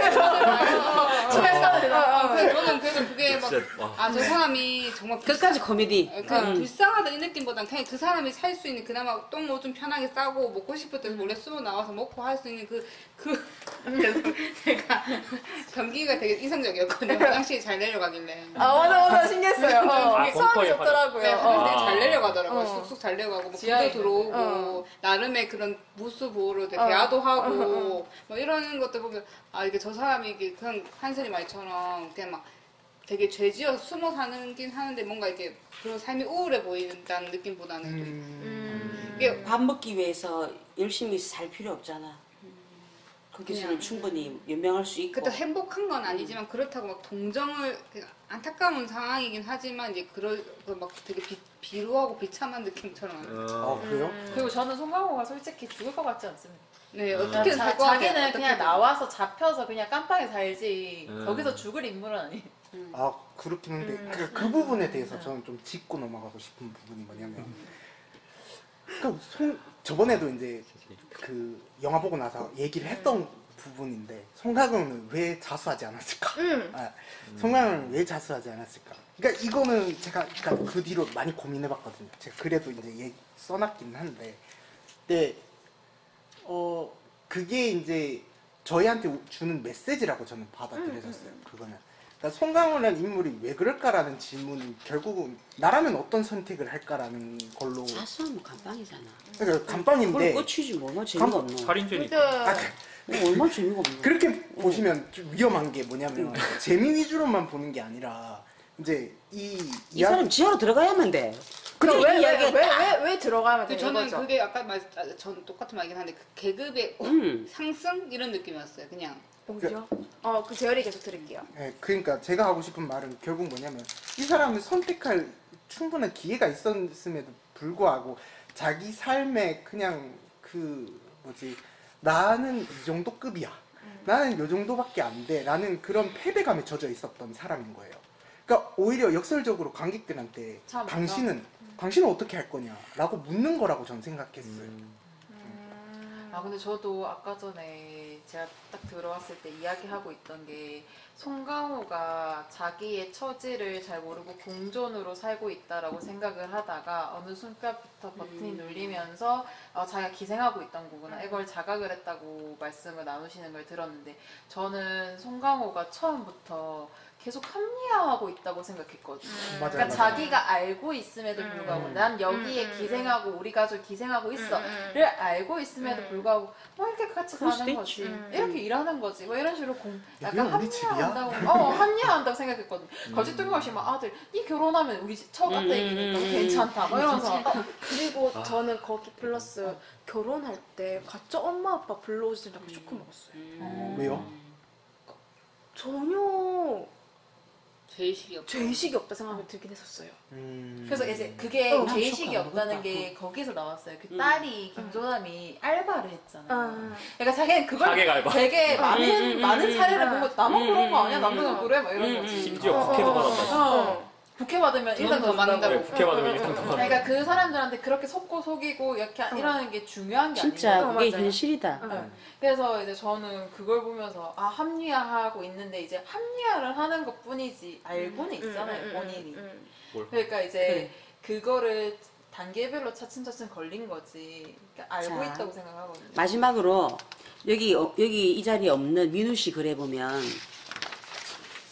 나는 이번에 민우 씨 글은 공감할 수 없는 게 많았다. 아주 매우 강하게. 아, 왜 알았을까? 이건 나의 생각인데 정확하게 지적했다. 아주 별로였어. 나중에 들을 근데 거야. 와도 그러면 할 거야. 꼭 들어요. 그래서 우리가 이 민우 씨 마지막 질문에 대한 답을 하면서 얘기를 끝내기로 합시다. 근데 저 할 얘기 더 많아. 그럼 또 합시다. 왜냐면 8시라 그러길래.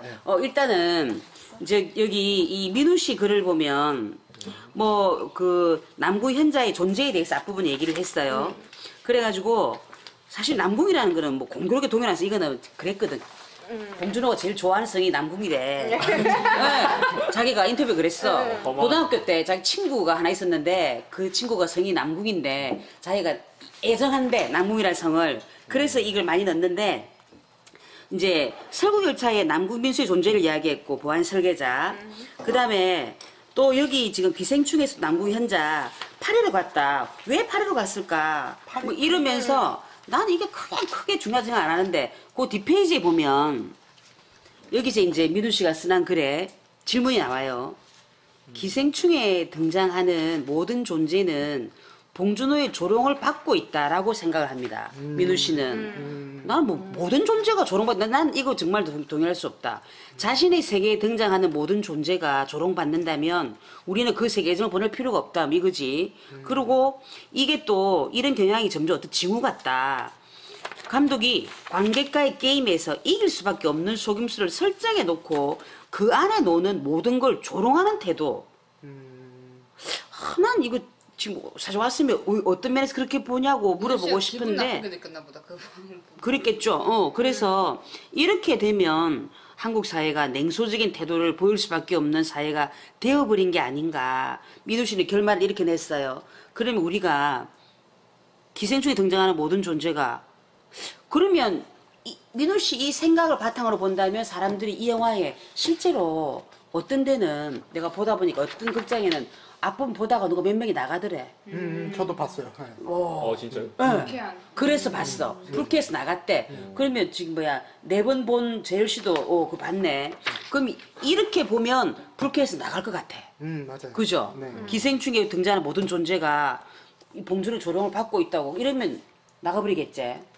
그러니까 뭔가 이 글에서 느껴지는 게 풍자와 조롱을 헷갈리는 것 같아. 그러니까 그래서 풍자 나는 조롱받고 있다. 나 여기 동의할 수 없다. 근데 이게 보면 개그 코드가 다 다르듯이 이게 민우 씨가 그렇게 느꼈다고 했을 때 잘못됐어라고 말 못하는 것 같아요. 왜냐면 그러니까 이게 나간 사람도 많고 근데 이런 이 관점과 시각이 막 이 영화에 대해서 막 그 불쾌하다 하는 사람 똑같지 않을까. 뭔가 그 이제 개그도 보면은 장난이다 해도 그렇지. 그 장난이 받아들이는 그렇지. 게 뭐 개그 코드도, 그냥 장난인 게 기분 나쁠 수도 있는 거니까. 이게 초반부에 계속 보면 엄마한테 씨발? 초반부에 나가더란다. 근데 계속 이제 이런 게 약간 우리의 그냥 기본적인 우린 유교 사회이기 때문에 저런 걸? 나도 엄마, 그런 부분 아빠한테? 불쾌해. 막 나도 이런 그걸 싫더라, 느낌이 욕하는 좀 거. 불쾌할 수도 있다고 생각했거든요. 그러니까 만약에 제가 진짜 물론 저는 보면서 불쾌함을 느끼진 않았지만 불쾌하다고 느꼈던 사람들의 입장에서 약간 가난하면 엄마 아빠한테도 욕하고 막 이러나? 대화하는데 막 저렇게 그렇게 하나? 해요. 약간 이런 생각을 근데 그렇게 내가 현실적인 실화를 보면 텐베이비 번역하면 뭔지 알죠? 네? 텐베이비 번역하면 욕말이야. 내 입으로 욕은 못한다. 내가 10년 전에 국어니까 온갖 얘기 다 나오잖아. 근데 욕하는 게 나는 좋진 않았지만 너무나 그럴 수 있다고 근데 생각했는데 그게 영화 속에서 욕이 끝나고 실화 얘기해주고 근데 아니 실화 요거만 하고 근데 무슨 말 하다가 내가 야 아무리 화가 나도 엄마가 너가 욕을 하나 내가 이렇게 말을 했거든. 아무리 화가 난다고. 근데 안 한다 했는데 진짜 어떤 애가 우리 엄마 하는데요. 그게 진심으로 텐베이비를 한다. 엄마 아빠가 자식한테 하는 거랑 자식이 엄마 아빠한테 하는 거. 그것도 있다니까 그것도. 저는 근데 그게 그것도 있긴 있다니까. 있겠죠. 들어봅시다. 이게 있는데 이제 그런 장면이 좀 거슬릴 수 있죠. 저는 근데 그게 뭐 약간 그러니까 저쪽. 내가 화가 나니까 엄마한테 씨발 했는데 그게 아니고 저는 그 씨발에 엄마의 반응이 없었어. 엄마가 기분 그 집은 나쁘다. 그 집은 그게 일어나는 거지. 그래. 그러니까 그렇게 표현하는 게 기분이 나쁠 수도 있겠죠. 만약에 그 이제 보는 사람들이 관점에서 그러니까 그게 약간 그렇게 나는 아니 뭐저 뭐 사람들 저게 아무리 되니? 자 일단 들어보면 될까요? 아무리 이제 가난한 집이라고 해도 저렇게 엄마 아빠 사이에 저런 기본적인 예의 범절도 없이 뭐 이렇게 한다고 표현하는 것 자체가 그 이제 감독이 그렇게 표현을 한 거니까 그러니까 그게 기분 나쁠 수도 있겠죠. 그러니까 그런 여러 가지 이렇게 일단 민우 씨가 본인이 오지 않았기 때문에 어디서 부러움을 느꼈고 어디서 이런 걸 요걸 들어봐야 했는지를 들어볼 수 없어서 일단 추측하는 거지만 굳이 제가 봤던 장면에서 뽑자면 그런 소소한 장면들.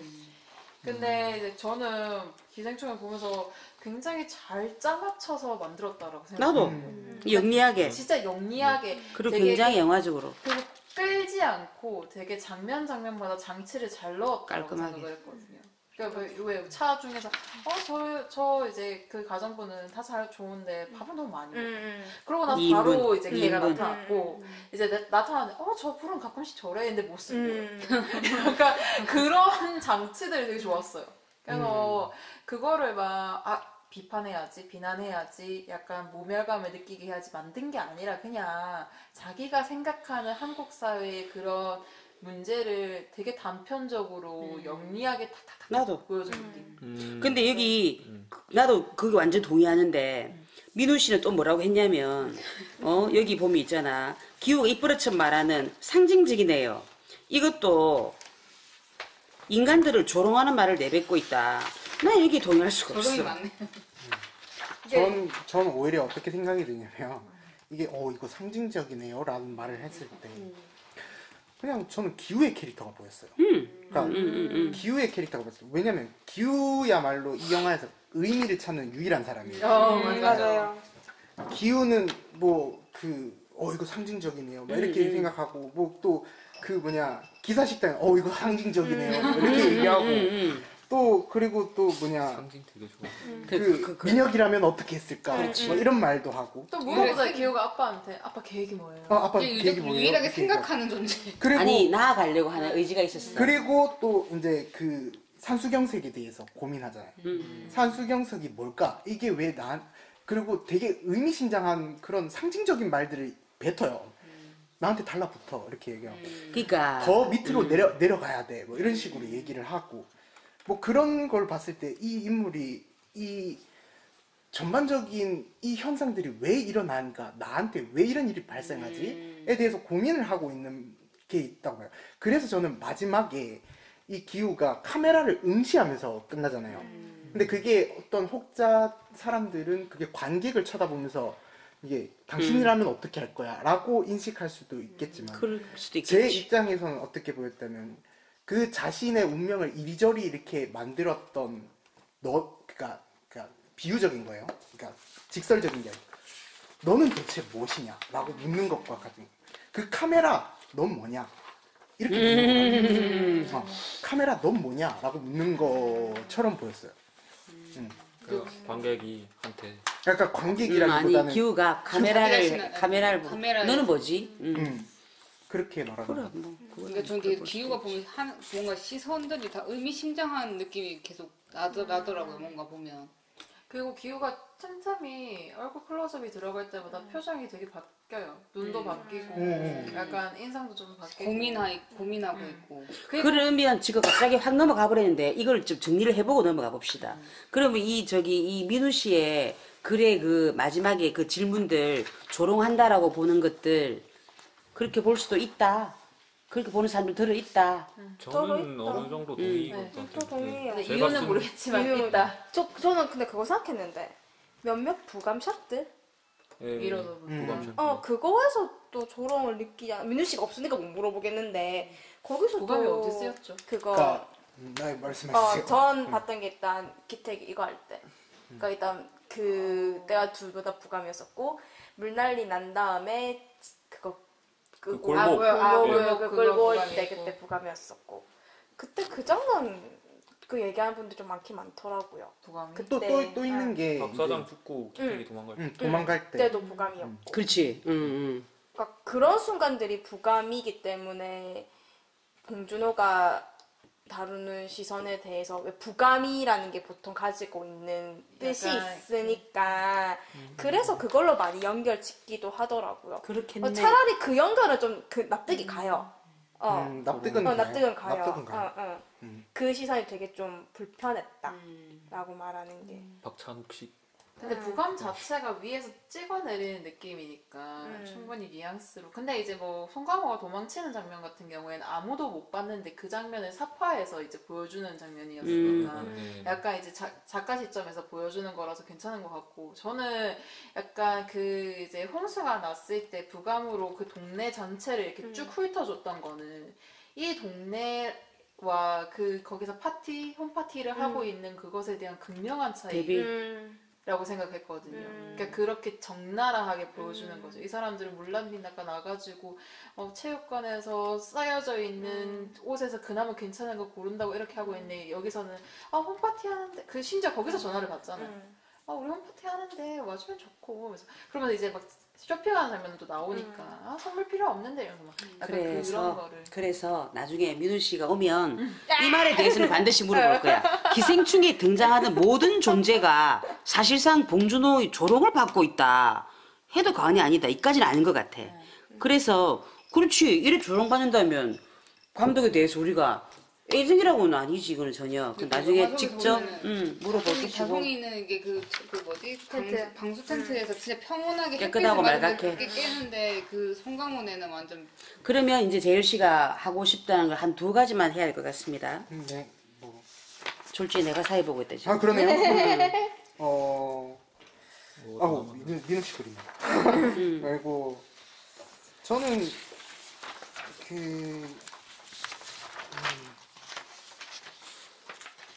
요거 한 2가지만 하세요. 그거를 이제 얘기를 해야 될 것 같은 게, 기택의 가족과 이제 그 누구냐 갑자기 박 사장의 가족이 그 동등한 위치에 있는가 아닌가라는 것을, 그러니까 감독이 그런 얘기를 했어요. 이거는 사람 간의 예의에 관한 영화다. 인간에 라고 대한 얘기를 예의. 했어요. 인간에 관한 얘기를. 그래서 제가 파악할 때는 뭐냐면, 그러니까 글에 적어놨는데, 박 사장의 기택의 가족은 노동을 제공해요. 어쨌든 간에 뭐 이렇게 뭐 속이든 뭐 어쨌든 간에 노동을 제공. 심지어는 박 사장의 가족 거기 되게 만족해요. 만족해하죠. 근데 이 사람, 그래서 그러면 이제 이 사람과 그 뭐지 기택네 가족과 박 사장네 가족은 노동력을 제공하고 그리고 돈을 주고, 그리고 어떻게 보면은 여기에서 1대1의 관계처럼 보이고 이건 등가 교환처럼 보이는데 사실은 그래서 이제 기택 가족은 그렇게 생각했던 것 같은데 박 사장님 같은 경우에 그렇게 생각을 안 했던 거죠. 그렇지. 안 했죠. 안 하고. 왜냐면 이제 이거는 등가 교환이 아니다. 나는 돈을 가지고 너를 산 거고 고용한 거고. 그래서 돈의 가치가 더 높다라고 생각했던 것 같아요. 등가 교환일 수가 없어요. 자본주의 사회에서 어떻게 그게 그러니까 우리가 식모랑 같이 밥 먹겠나? 그런 거지. 그게 이 영화가 만들어주는 가장 포인트 중에 하나였던 것 같아요. 그러니까 드러내고자 했던 사회 자본주의 자체를 이제 극명하게 사람들에게 보여줄 수 있는 어떤. 근데 저 재열 씨 말 들어보니까 생각을 했거든요. 근데 이제 저는 박 사장네가 앞에서 대놓고 왜 거지 새끼야 하진 않잖아요. 그러니까 뒤에서 자기 와이프랑 그렇지. 같이 이야기하거나, 나오는데. 그러니까 둘이서 약간 이제 은밀한 스킨십을 할 때 그런 이야기를 갑질을 하는 거지. 하지 않는 교양 앞에서 있는, 막 이렇게 야 돈 줄 테니까 내가 말한 대로 그래, 따라. 맞아. 그렇게 안 그렇게 했으면 하잖아요. 1일 드라마지. 그죠, 그렇게 안 그래, 하잖아요. 일일 그러니까 드라마지. 이게 약간 맞던 게, 그러니까 재열 씨가 말했던 것처럼 이제 이제 송강호네는, 그러니까 내가 노동력을 하고 이제 얘는 돈을 받고 나는 합당한 일을 했으니까 돈을 받는 거다라고 하는데, 이제 걔네들은 돈으로 널어서 하는 거다. 이게 완전 극명하게 보이는 장면들. 선이 있지, 선이. 선을 넘어오면 안 되는 거지. 그래서 선들치고 막. 근데 이제 또 웃긴 게 자기네들이 교양 챙긴다고 누군가를 자르고 할 때도 스무스하게 하잖아요. 세고 셌다고. 그러니까 근데 이제 맞아. 뒤에서는 그렇게 위선적으로 하는 거지. 맞아요. 난 내가 갑이고 얘는 을이고 내가 언제든 자를 수 있고 내 쪼대로 하고 싶고 막 이런 건데, 이제 앞에서는 난 교양 있는 사람이니까 존중해주지만 뭐 아쉽게도 안 될 것 같다 뭐 이런 식으로 하고 넘어가지만 이제 그런 것들을 보여주는 것 같아요. 사람에 대한. 맞아요. 그게 저는 그래서 처음에는 그러면 이 부자들에 대한 비판인가라고 생각했는데 그거보다는 정확하게 말하자면 자본주의에 대한 비판인 것 같아요. 자본가에 대한 네. 자본주의. 자본이 어떻게 사람을 이렇게 갈라놓았나. 돈이 라는 사람을 것을- 지배하는 거지. 네. 근데 이제 거기에서 딱 봤을 때 이제 기택의 집의 사람들은 결국 그냥 고용인일 뿐이잖아요. 그러니까 자기들이 아무리 속였다고 해도 고용인일 뿐인 거야. 근데 자기가 사기쳤다는 걸 들켜봐야 결국 잘리는 것밖에 없어요. 잘리는 것밖에 없는데 왜 그들은 그렇게 전전긍긍해야 되는가? 라고 봤을 때 그거는 생존의 문제이기 잘리면 때문에 돈이 그 없으니까. 생존의 문제를 못 극명하게 사니까. 드러내는 게 문간과 근세의 존재라고 봐요. 그러니까 그 하층민에 있는 두 가족이 이렇게 경쟁해야 되는 상황이 벌어지잖아요. 그러니까 박 사장이 말한 거 아줌마들 세고 셌으니까 이렇게 얘기하는 것처럼. 그러니까 그들의 관계가 마치 피라미드 관계처럼 한쪽은 굉장히 너무나 흔해 빠진 재화인 것처럼 보이고 한쪽은 그냥 그걸 아무거나 그냥 픽업하면 되는 존재인 거고. 너무 그건 극명하게 드러나는 그런 것들이 있는 것 같다는 그런데 생각이 선 넘는다 하다 정말 생각난 게 기택이 막판에 인디언 모자 쓰고 그래도 사랑하시더라고 하는 거에는 저는 선 넘었다 생각하거든요. 넘었지. 넘었죠. 그러니까 근데 알잖아. 그 친구가 아니거든. 근데 우리는 그거에 대해서 지금 다 얘기를 하고 있잖아요. 선을 넘고 하는 거에. 근데 우리도 그건 선을 넘었다고 인정을 하잖아요. 근데 아까 그 순간 약간 좀 알 수 없는 아이러니를 근데 개인적으로 그거는 생각해요. 아니 섬을 넘었다고 생각하는데 무슨 아이러니? 아 근데 진짜 그 장면은 일부러 송강호가 긁은 거예요. 그치. 일부러 누가 긁었죠, 봐도 빡치니까. 긁었지. 송강호가 긁은 거거든요. 긁었지. 긁었죠. 그 표현이 그러니까 딱 맞다. 그거를 우리가 알잖아요. 아 저건 긁었다. 아니 말을 그랬잖아. 아 참 피곤하게 사네. 그자? 그러니까 이제 딱 그렇게 하는 거니까 뭐 그거는 뭐 선을 넘고 말고는 약간 그 장면에서 그렇긴 한데 어쨌든 뭐 말하고 그 정리가 됐어요. 그 얘기면 그 선을 넘고 안 넘고를 얘기하는 게 송강호는 동등한 관계라고 동등한 관계라고 생각을 했던 거고 근데 박 사장님은 아니었다는 거잖아요. 그 아니었다는 것에 대한 이유가 박 사장님은 선을 지키는 걸 원했다는 거잖아요. 고용인가 고용주의 선. 고용주의 선을 넘으면 안 된다고 했던 거잖아요. 뭘 말하고 싶습니까? 그러면 그냥 순간적으로 되게 단순하게 어느 점을 비판해야 된다는 목적에서 하는 건 아니죠. 아니지. 아 근데 그냥 보여주는. 아니지. 아까 보여준다고 아까 전에 그 제일 씨 말한 것처럼 저도 그냥 그세 피라미드처럼 지들끼리 이 자본주의 사회에서는 여기 너네와 알겠어요, 얘들은 알겠어요. 섞이지 않는다니까. 이렇게. 동선이 진짜. 그거에 그건들지 마라 이런. 근데 딱 들어오면 이거 봐라. 기분 나쁜 거지. 내가 이 영화를 보고 킹스맨을 봤는데 킹스맨이 아니고 킹스 스피치 넷플릭스로 거의 다 봤죠. 저는 안 봤어요. 그게 실화를 아니 그냥 그 말하면서 내가 느꼈다고. 스폰을 하시면 아니 그게 아니고 절대 스포 안 한다. 스포는 패고 싶다. 그 영화는 실화를 바탕으로 했는데 네. 우리가 알고 있는 왜 그 에드워드 팔세 알죠? 심슨 부인을 사랑한 남자, 왕위를 던진 남자의 동생이 조지 6세야. 그럼 그 남자가 왕위를 던졌기 때문에 야는 전혀 지는 안 하고 싶었는데 왕위를 맡으면서 이거 선천적으로 말더듬인 거야. 근데 이 그러니까 영화는 그 치료를 받으러서 근데 이렇게 이제 그 치료받는 네. 그 사람 나중에 맨 마지막에 보면은 평생 친구처럼 지냈다가 나오거든. 나 이걸 말하고 싶어. 그 보면서 아무리 그래도 처음에 치료할 때 이 왕이라는 거 알면서 있잖아. 처음엔 왕자였지. 그다음에 그냥 이름을 막 부르는 거야. 왜 내한테 이름 부르냐고 막 발끈하게 나오는데 마지막에는 평생 친구로 지냈다. 그다음에 이 사람 기사 자기를 받는단 말이야. 내가 속으로 아무리 친구처럼 지내도 선을 지켜야지. 그래도 선을 지켜야 한다. 만약에 진짜 그저 치고 정말 이래 지내면 왕은 또 빡칠 것이다. 그래서 했다니까. 태양쌤 말이 뭔가 지금 본질을 건드리는 뭔가가 있는 것 같아요. 뭐냐면 우리는 결국 계급을 인정할 수밖에 없는 거예요. 그쵸. 다르다. 그래서 제가 다르다. 그게 이제 계속 비판이라 생각 모르는 게 영화를 보는 우리도 선 넘으면 안 된다고 솔직히 생각하잖아요. 저 그렇게 생각 안 하는데요. 응? 선 넘으면 안 돼. 아니 근데 그 송강호가 그 그러니까 말을 한 거는 그러니까 여기에 대해서 문제 제기를 할 수 있죠. 할 수 있지. 그게 당연한 게 아니죠. 선을 어떻게 정의할 거냐에 따라 다른 거지. 아까 태양쌤이 킹스 스피치 그 얘기하면서 결국 그거는 계급을 그 사회의 계급 그 구조를 인정하면은 그렇게 되는 건데 아니 왜 사람이 계급 이렇게 나뉘어졌어 이거 불평등한 거 아니야? 이렇게 하면은 전복할 수 있는 거죠. 아 근데 이게 이제 이의를 제기할 수 있지만 근데 태초에 그냥 아담과 이브 이후에 모든 생명체들이 사회를 이루면서 살면서 계급이 특히 자본주의. 특히 자본주의. 아니, 제일 간단하게 저희는 금전을 제외한 가족이라는 최소한의 사회에서도 계급은 있습니다.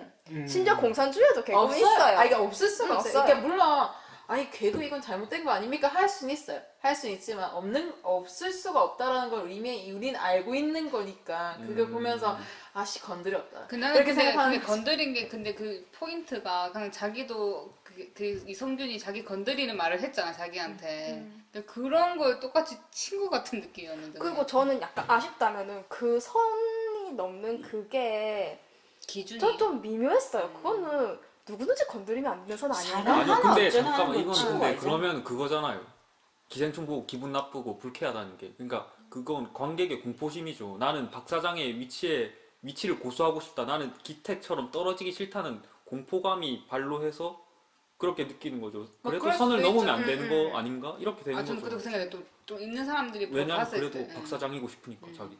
있는 사람이 봤을 때는 아니 내가 돈을 줘서 고용한 사람이 주인도 없는 집에 와가지고 술판 벌리고 그러면서 박하는 아니 저는 근데 그게 계급의 선이 아니라 그냥 도덕적으로 도덕적으로. 그냥 근데 사생활 있잖아. 사랑하시죠 이런 거는 그거는 정말 절친 한둘 아니면 니 정말 사랑하나 친구끼리 아니면 보통의 친구도 사랑하나 이런 말 묻는 거는 그거는 예의가 아니지. 그래서 저는 그게 약간 아쉬워요. 계급의 그게 아니라 저는 그게 예의가 아니지. 박 사장이 사생활이기 때문에. 물어도 안 된다고 생각을 내 말이 이거 했거든요. 예의가 아닌 거야. 사생활이니까. 저는 그게 계급의 게 약간 아닌 계급의 계급적인 매너. 미국 사람들이 결혼했나 안 했나 아쉬웠어요. 그거 물으면 안 된다는 듯이 어떻게 감히 사랑하나 이쪽저쪽 그걸 더 들어갔잖아. 진짜 맞는 거 그건 같아. 아니지. 그건 맞는 저는 거 그 같아. 말은 박 사장이 해도 안 되죠. 그러니까 사생활에 대한 예의지. 그러니까 이게 약간 누나 말에서 이게 우리가 이거를 자칫 잘못하면 동일시할 수 있다는 생각이 드는 거야. 도덕적인 거, 도덕적인 거. 그러니까 사람과 사람 간의 관계에서 어떻게 보면 그 기택과 박 사장은 서로 남인 상태였잖아. 그래. 남인 상태에서 갑자기 사랑하시죠? 이렇게 묻는 거 막 흐물흐물웃으면 그 불쾌하다 그 그들이 굉장히. 계급을 떼놓고 생각해도 인간 대 예의가 인간으로. 아닌 건데. 그래서 이 사람이 그랬어 감독이 네. 인간에 대한 예의 맞잖아 그거는. 그런데 불구하고 이제 우리가 그 뒤에 잘못 생각할 수 있는 거는 그래서 이제 박 사장이 결국에는 이 사람을 고용인으로서 대한다라는 것과 결부시켜서 이것이 마치 똑같은 문제라고 인식을 하는 것 같은데 이제 그건 아닐 수도 있다라는 생각이 좀 드네요. 그 부분이 약간 계급을 떠나서. 아쉬워요. 네. 좀 아쉽습니다.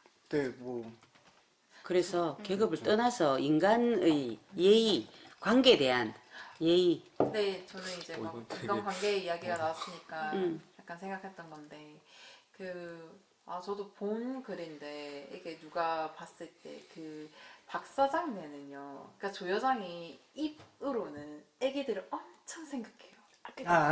맞아. 딸은 별로 생각 안 해. 아들만 더 생각해. 아니 근데 아들도 딸도 그 이제 집안 내에서의 그런 남녀 차별도 표현하고 싶었다고 하더라고요. 그러니까 딸은 별로 짜파구리 뭐 별로 안 했잖아. 조 여장이 말은 엄청 아끼거든요. 우리 애기가 어렸을 때 뭐 이런 일이 있어가지고 정서가 좀 불안하고 막 울고 하잖아요. 하지만 스킨십은 없어요. 그래. 스킨십 문광만 있어요. 스킨십은 문광만 있어요. 하지만 그 다음에 그 기성이가 딱 안고 가르쳤지. 스킨십 없어요. 근데 또 송강호네는 자잘한 스킨십이 많거든요. 그러니까 약간 이제 그 사회에 있는 그런 계층의 사람들의 모습을 보여주는 거죠. 그래서 그 플러스에서 그렇기 때문에 그 기정이 뭐 한 것도 없는데 그 다송이도 기정에 넘어갔잖아요. 플러스 기우가 딸이 제시카 쌤 예쁘죠 할 때 기우가 되게 수줍은데 웃어요. 보통은 동생 예쁘냐고 물었을 때 귀염하거든요. 귀염하는데 되게 근데 되게 뿌듯한데 부끄러운데 웃어요. 그리고 딱 그 이야기 듣자마자 자기 동생부터 생각했잖아. 막 그러면서 진짜 감탄. 야, 닌 이러는데 왜 취업을 못했냐? 학교 못 갔냐? 막 이런 감탄하잖아. 넌 이 집에 어울려. 맞아, 맞아. 그리고 막 동생이 막 또 기품 있더라면서 그러면 오빠가 안 하는 아니 그렇지 안 하지. 그리고 스킨십을 안 했다 그랬잖아. 그러니까 그 다음 단계가 되면 그 딸내미 짜파구리 안 물어봤잖아. 아들내미만 챙기잖아. 그러니까 그게 말되는 게 이 딸애는 집에서 사랑을 듬뿍 못 받고 있는 거지. 별피위. 그래서 과외 쌤한테. 쌤이 스킨십 했을 때. 바뀌면 또 거기에 자기 마음을 줄 거다. 손 이렇게 딱 잡았을 때. 친절하게 또 하니까. 과외 쌤이 야 gat 버리고 따나오면 그게 또 마음 줄 거다 이거지. 그게 그러니까 잘 속을 수 있었어. 그러니까 분명한 게 그 참 어울리더라. 박 사장네 다 연기 박 잘하고. 사장네 가족은 분명히 계급이 있어요. 그 안에서도. 근데 신기하게도 이 그 기택네 가족이 그 막 이 박 사장을 속이기 위해서 막 작전을 짜갖고 막 그대로 실행을 하잖아요. 근데 거기서 누가 한 명 그 작전을 주도하는 사람이 없어요. 그들 안에서는 좀 동등하지. 그들 안에서 그 모든 것은 다 공유되고 있고 이렇게 그들이 합심해서 하고 있는 거예요. 그러니까 온전히 가족의 형태를 이루고 있는 거죠. 그러니까 그 부분이 되게 흥미롭기도 하고 의아하기도 하고 좀 그랬어요. 합심 안 하면 가난이 돌파가 안 그치. 돼서. 그렇죠. 그러니까 공동의 목표가 생겼잖아. 있는 사람들은 버는 사람이고 그 버는 걸 쓰는 사람이 있으니까 또 그래서 근데 그런 의미에서 약간 이게 취사 선택 같다는 느낌이 들었어요. 왜냐하면 그 가난한 가족들 중에서도 그 안에서 권력 구조가 훨씬 심한 그렇지. 집은 분명히 훨씬 더 많을 거란 말이에요. 맞아요. 근데 이제 어쨌거나 봉준호 감독이 하고 싶었던 얘기가 있었으니까 그들 가족을 연결고리를 해야 선택했을 거라고 생각을 해요. 그리고 그 선도 분명 감독 의도는 알겠어요. 근데 아마 취사 선택한 거지 않을까 생각해요. 저도 그거는 그렇고. 만약 조효정이 엄청 다정다감한 엄마였으면 그렇게 안 속았을 거고 이용 안 당했을 거고. 근데 그게 결론은 우리가 이렇게 탁 뜯어발기며 온갖 덜추며 얘기를 해봐도 정말 영리하게 잘 만들었다. 일단 스토리가 연결은 돼야 진짜 되잖아. 영리하게 잘 만들었다. 그 또 캐스팅도 하나 흠가는 데가 없더라. 근데 이 사람이 너무 예리하게 눈이 아시 같은 게 탁탁 잘 찍는 것 같아. 캐스팅을. 그 술 취한 그 남자 밑에 지하에 있는 근세 어느 영화에서 자기가 딱 보고는 세계에서 술 취한 연기로는 이 사람이 최고일 거다. 그런 글이 나오더라고. 그래 술의 종류에 따라서 술 취한 정도에 따라서 연기가 다 다양하다면서 있잖아. 딱딱 그것도 찍는 게 끝내줘. 가시는 거예요. 그 마지막으로 한마디만 더 할게요. 한마디 하세요. 한마디만. 그래서 저는 아쉬운 점 네. 하나를 꼽자면 이 영화는 마더와 굉장히 다르다는 생각이 들었어요. 마더는 감정이 폭발하는 순간이 있고 그게 아쉬운 점인가요? 네, 감정이 영화가 폭발하는 다른데. 그러니까 그 마더에서는 감정이 폭발하는 장면이 있고 감독조차 그걸 어찌할 줄 몰라 하는 그런 장면들이 있어서 그걸 관람하는 관객으로 하여금 굉장한 그런 압도한 그 김혜자의 압도당하는? 연기에 의해서 압도당하는 그런 지점이 있어요. 이 영화를 전체적으로 봤을 때 그 장면이 너무나 충격적으로 다가왔어. 근데 이 영화에서는 그게 이제 배우의 연기로 연결되지 않는다는 점이에요. 그러니까 그거는 이제 결국에는 봉준호 감독의 설계에 의해서 단계별로 이제 그 극적인 순간들이 연출될 뿐이지. 그러니까 한마디로 말해서 그냥 여기 나온 연기자들은 봉준호가 원하는 연기를 적확하게 해낼 뿐이라고 저는 생각을 했어요. 그게 아쉽나요? 네, 전 그게. 근데 나는 마더를 안 봤는데 내 일부러 안 보거든. 나 막 광기 이런 거 싫어서 내 일부러 안 봤거든. 역시 확고하십니다. 그리고 나는 봉준호 감독 괴물 나오는 거 나 안 좋아하거든. 괴물은 봤어.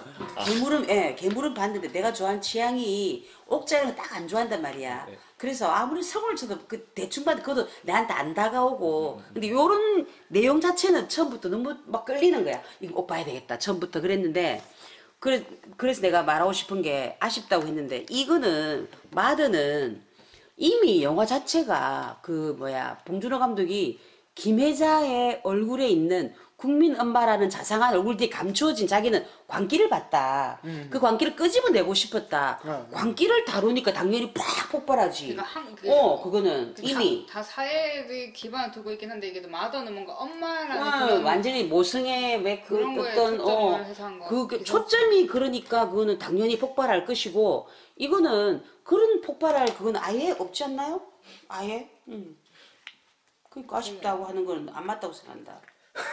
아니 그렇게 말씀하시면 근데 이게 다루고 있는 내용이 다르다 보니까 이제 또 연출 방법이 또 바뀌었을 수도 있고 아니, 그거는 네. 인정을 하는데 네. 그러니까 그렇게 해서 어쩔 수 없었다는 것도 인정을 해요. 근데 그냥 관객 입장에서 그러니까 마더는 보면 저는 몰랐는데 그 보니까 그 돌 던지는 것들 있잖아요. 그런 것도 그때 우리 그때 특강 들었었잖아요. 뭐 그 부산 영화 아시아 예. 그 저는 이게 마더로 저도 그냥 휴대폰으로 되게 재미없게 봤어요. 별로 안 좋게 봤는데 그 평론가분이 막 쪼개서 막 그런 자기가 감명 깊게 봤던 장면들을 이렇게 되짚어 주시면서 보니까 아 나는 좀 성의 없게 봤구나. 숨어 있는 연출적 의도가 되게 숨어 있던 영화더라고요. 보니까 뭐 어둠에서 돌이 튀어나오고 뭐 이런 것들이 그러니까 그런 거에 비해서 기생충 같은 경우는 어떻게 보면은 되게 쉽게 누구나 다 이해할 수 있는 이미지적으로 되게 잘 그냥 좀 그게 접근한 게 좀 다른 그러니까 대중적으로 그러나 속은 또 예리한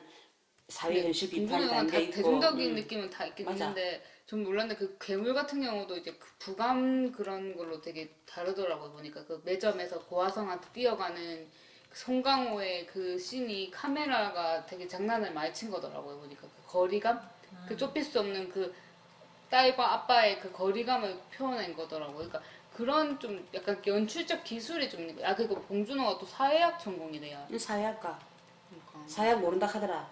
거의 안 들어갔다더라. 근데 그때만 졸업이 쉬웠다며. 그래갖고 결국 졸업 논문은 제3세계 영화와 사회가 어쩌고 그런 걸로 통과됐다고 사회학을 모릅니다 라더라. 근데 이게 예, 또 만화 동아리, 영화 동아리 이런 쪽으로 많이 했다더라. 봉준호 매니아 분들이 봤을 땐 조금 아쉬운 부분도 있을 수도 있을 것 같아요. 느낌이.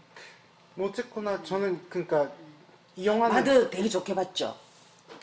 저 말 좀 아이가 그러니까 이 영화는 그래서 아쉽나 이거지. 이 영화는 봉준호가 정확한 목적을 가지고 그 목적을 위해서 하나부터 열까지 다 계획해서 짜맞춘 영화라는 건 확실한 것 같아요. 맞아요. 진짜 이제 하나부터 다 열까지 그냥 다. 다.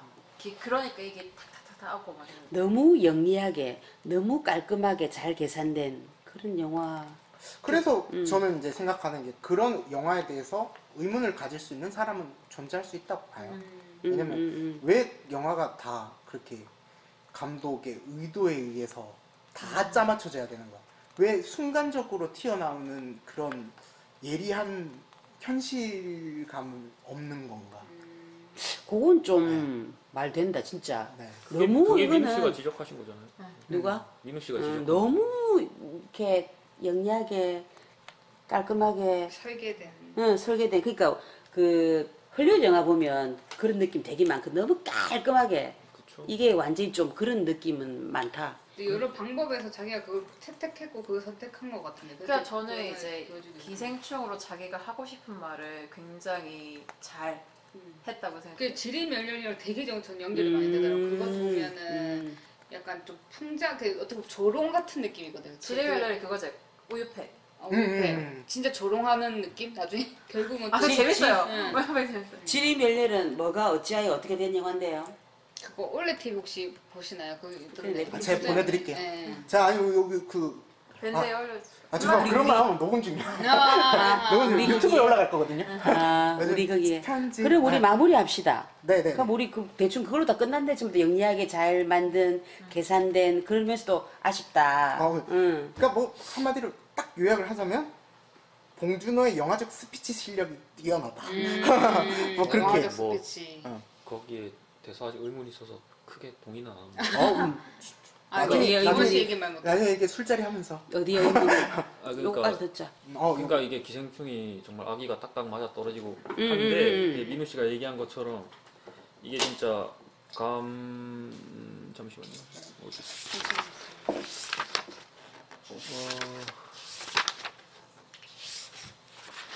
감독이 관객과의 게임에서 이길 수밖에 없는 속임수라고 표현하셨는데 저는 제가 이거랑 좀 비슷한 게 저는 이렇게 썼거든요. 봉준호는 관객을 무력하게 만든다고.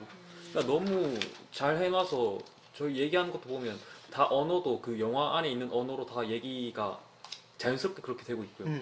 너무 시나리오가 너무 정교해서 아기가 딱딱 맞아떨어져 너무 다 감탄을 그런 느낌은 다 받을 거야. 금하지 못하잖아요. 거기에 대해서. 근데 뭔가 좀 찜찜해요. 뭔가 불균질한 게 있는 것 같고 뭔가 균열 같은 게 느껴져요. 기생충에서. 되게 막 탁탁탁 악이 떨어지는 거 맞긴 한데 어떤 그냥 균열? 아직 거기에 그거는 제가 답은 못 가지고 있는 찾아잖아요. 최종적인 질문이고 오늘을 여기서는 대답을 아직 유보하는 걸로. 네, 뭐 그럴 수도 있겠다는 거죠. 근데 조원실이 딱 영화를 보고 느꼈던 느낌이 더 커요? 아니면 나중에 다른 분들 글을 보면서도 같이 생각이 플러스 되는 편이세요?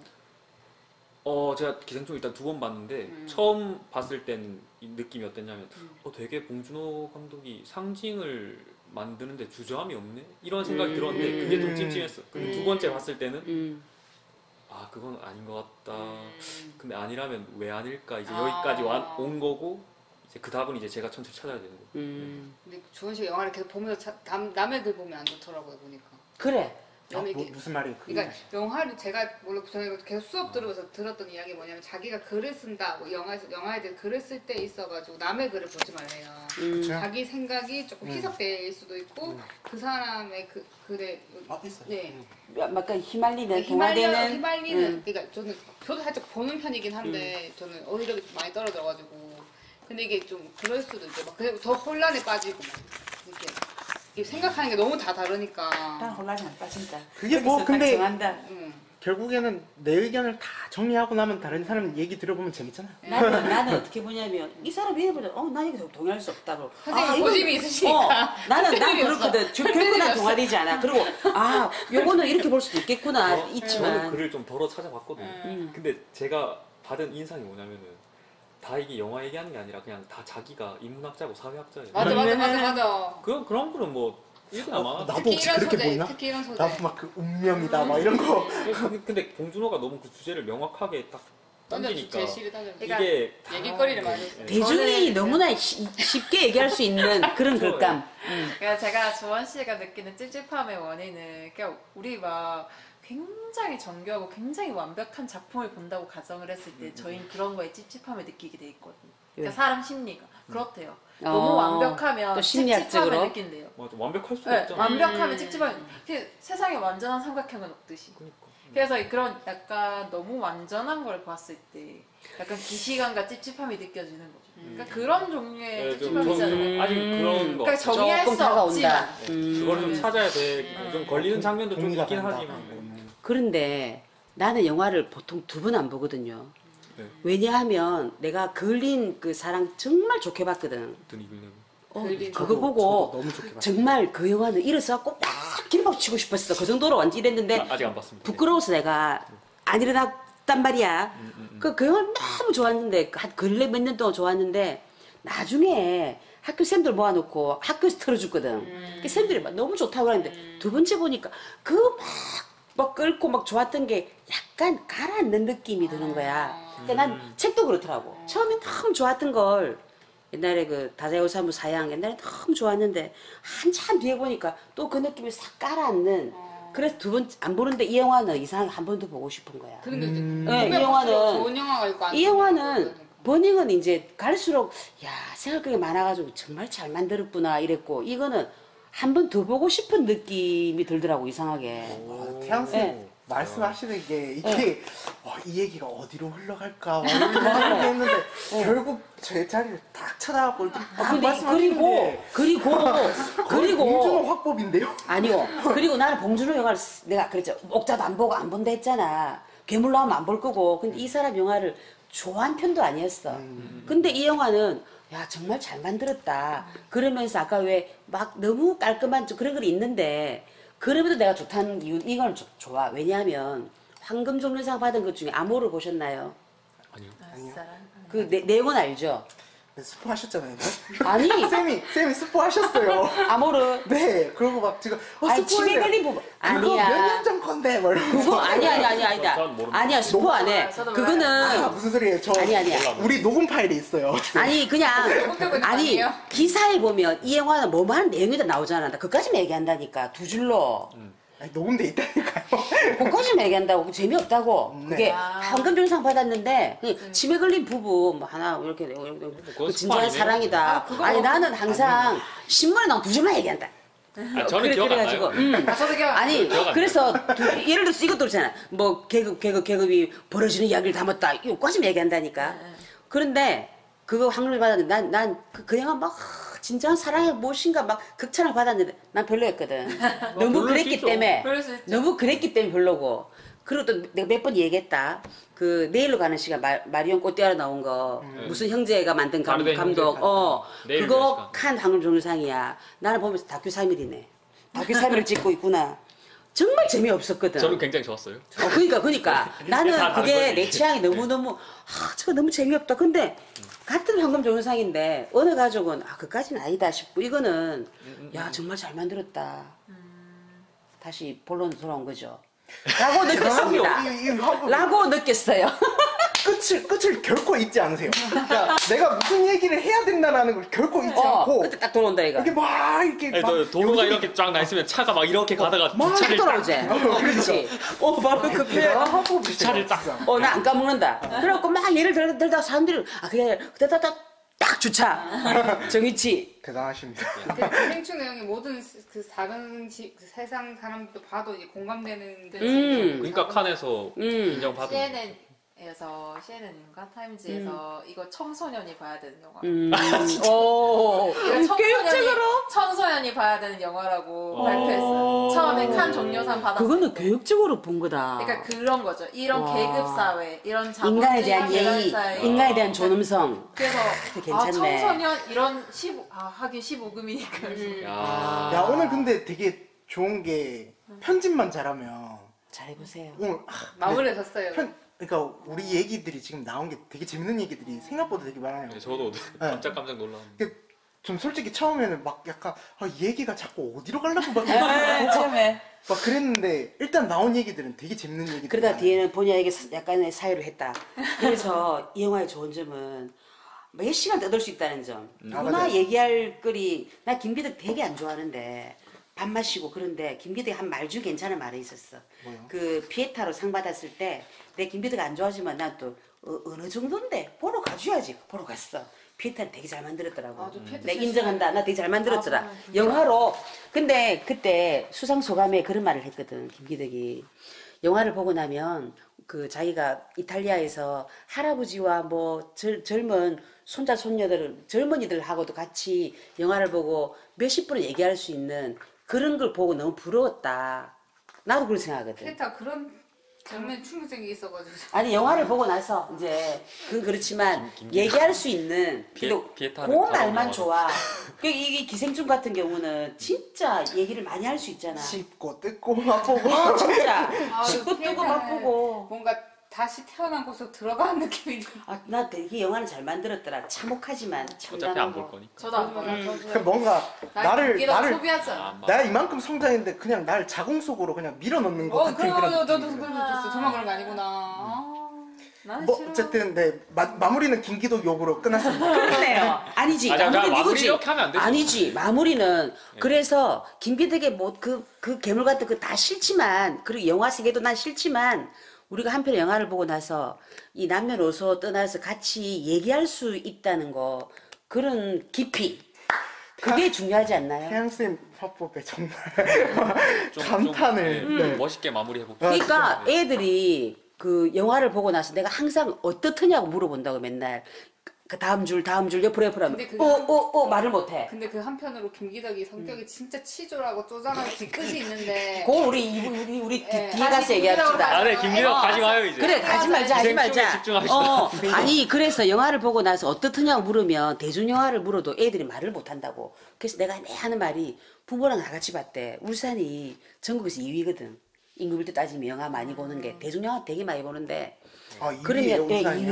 2위예요. 근데 우선. 예술영화 별로 안 해. 내가 맨 애기 왔다 이가. 놀러 갈 때가 예, 영화 되게 보러 많이 가는데 가족끼리 봤대. 막 대중영화 거의 다 봤거든. 근데 할 말을 하라 말을 못 하는 거야. 그래서 내가 하는 말을 맨날 언제나 영화를 보고 나면 야 개쩐다 밥 먹으러 가자라고 하지 마라. 그리고 제발 밥 먹으면서라도 5분 10분이라도 연기가 어떻느냐 장면이 어떻 그 같이 얘기를 하라고 그런 얘기를 되게 많이 했거든요. 할 수 있는 영화가 없었던 거 아니야? 근데 기생충 아니지. 대중영화도 할 수 있잖아 얼마든지.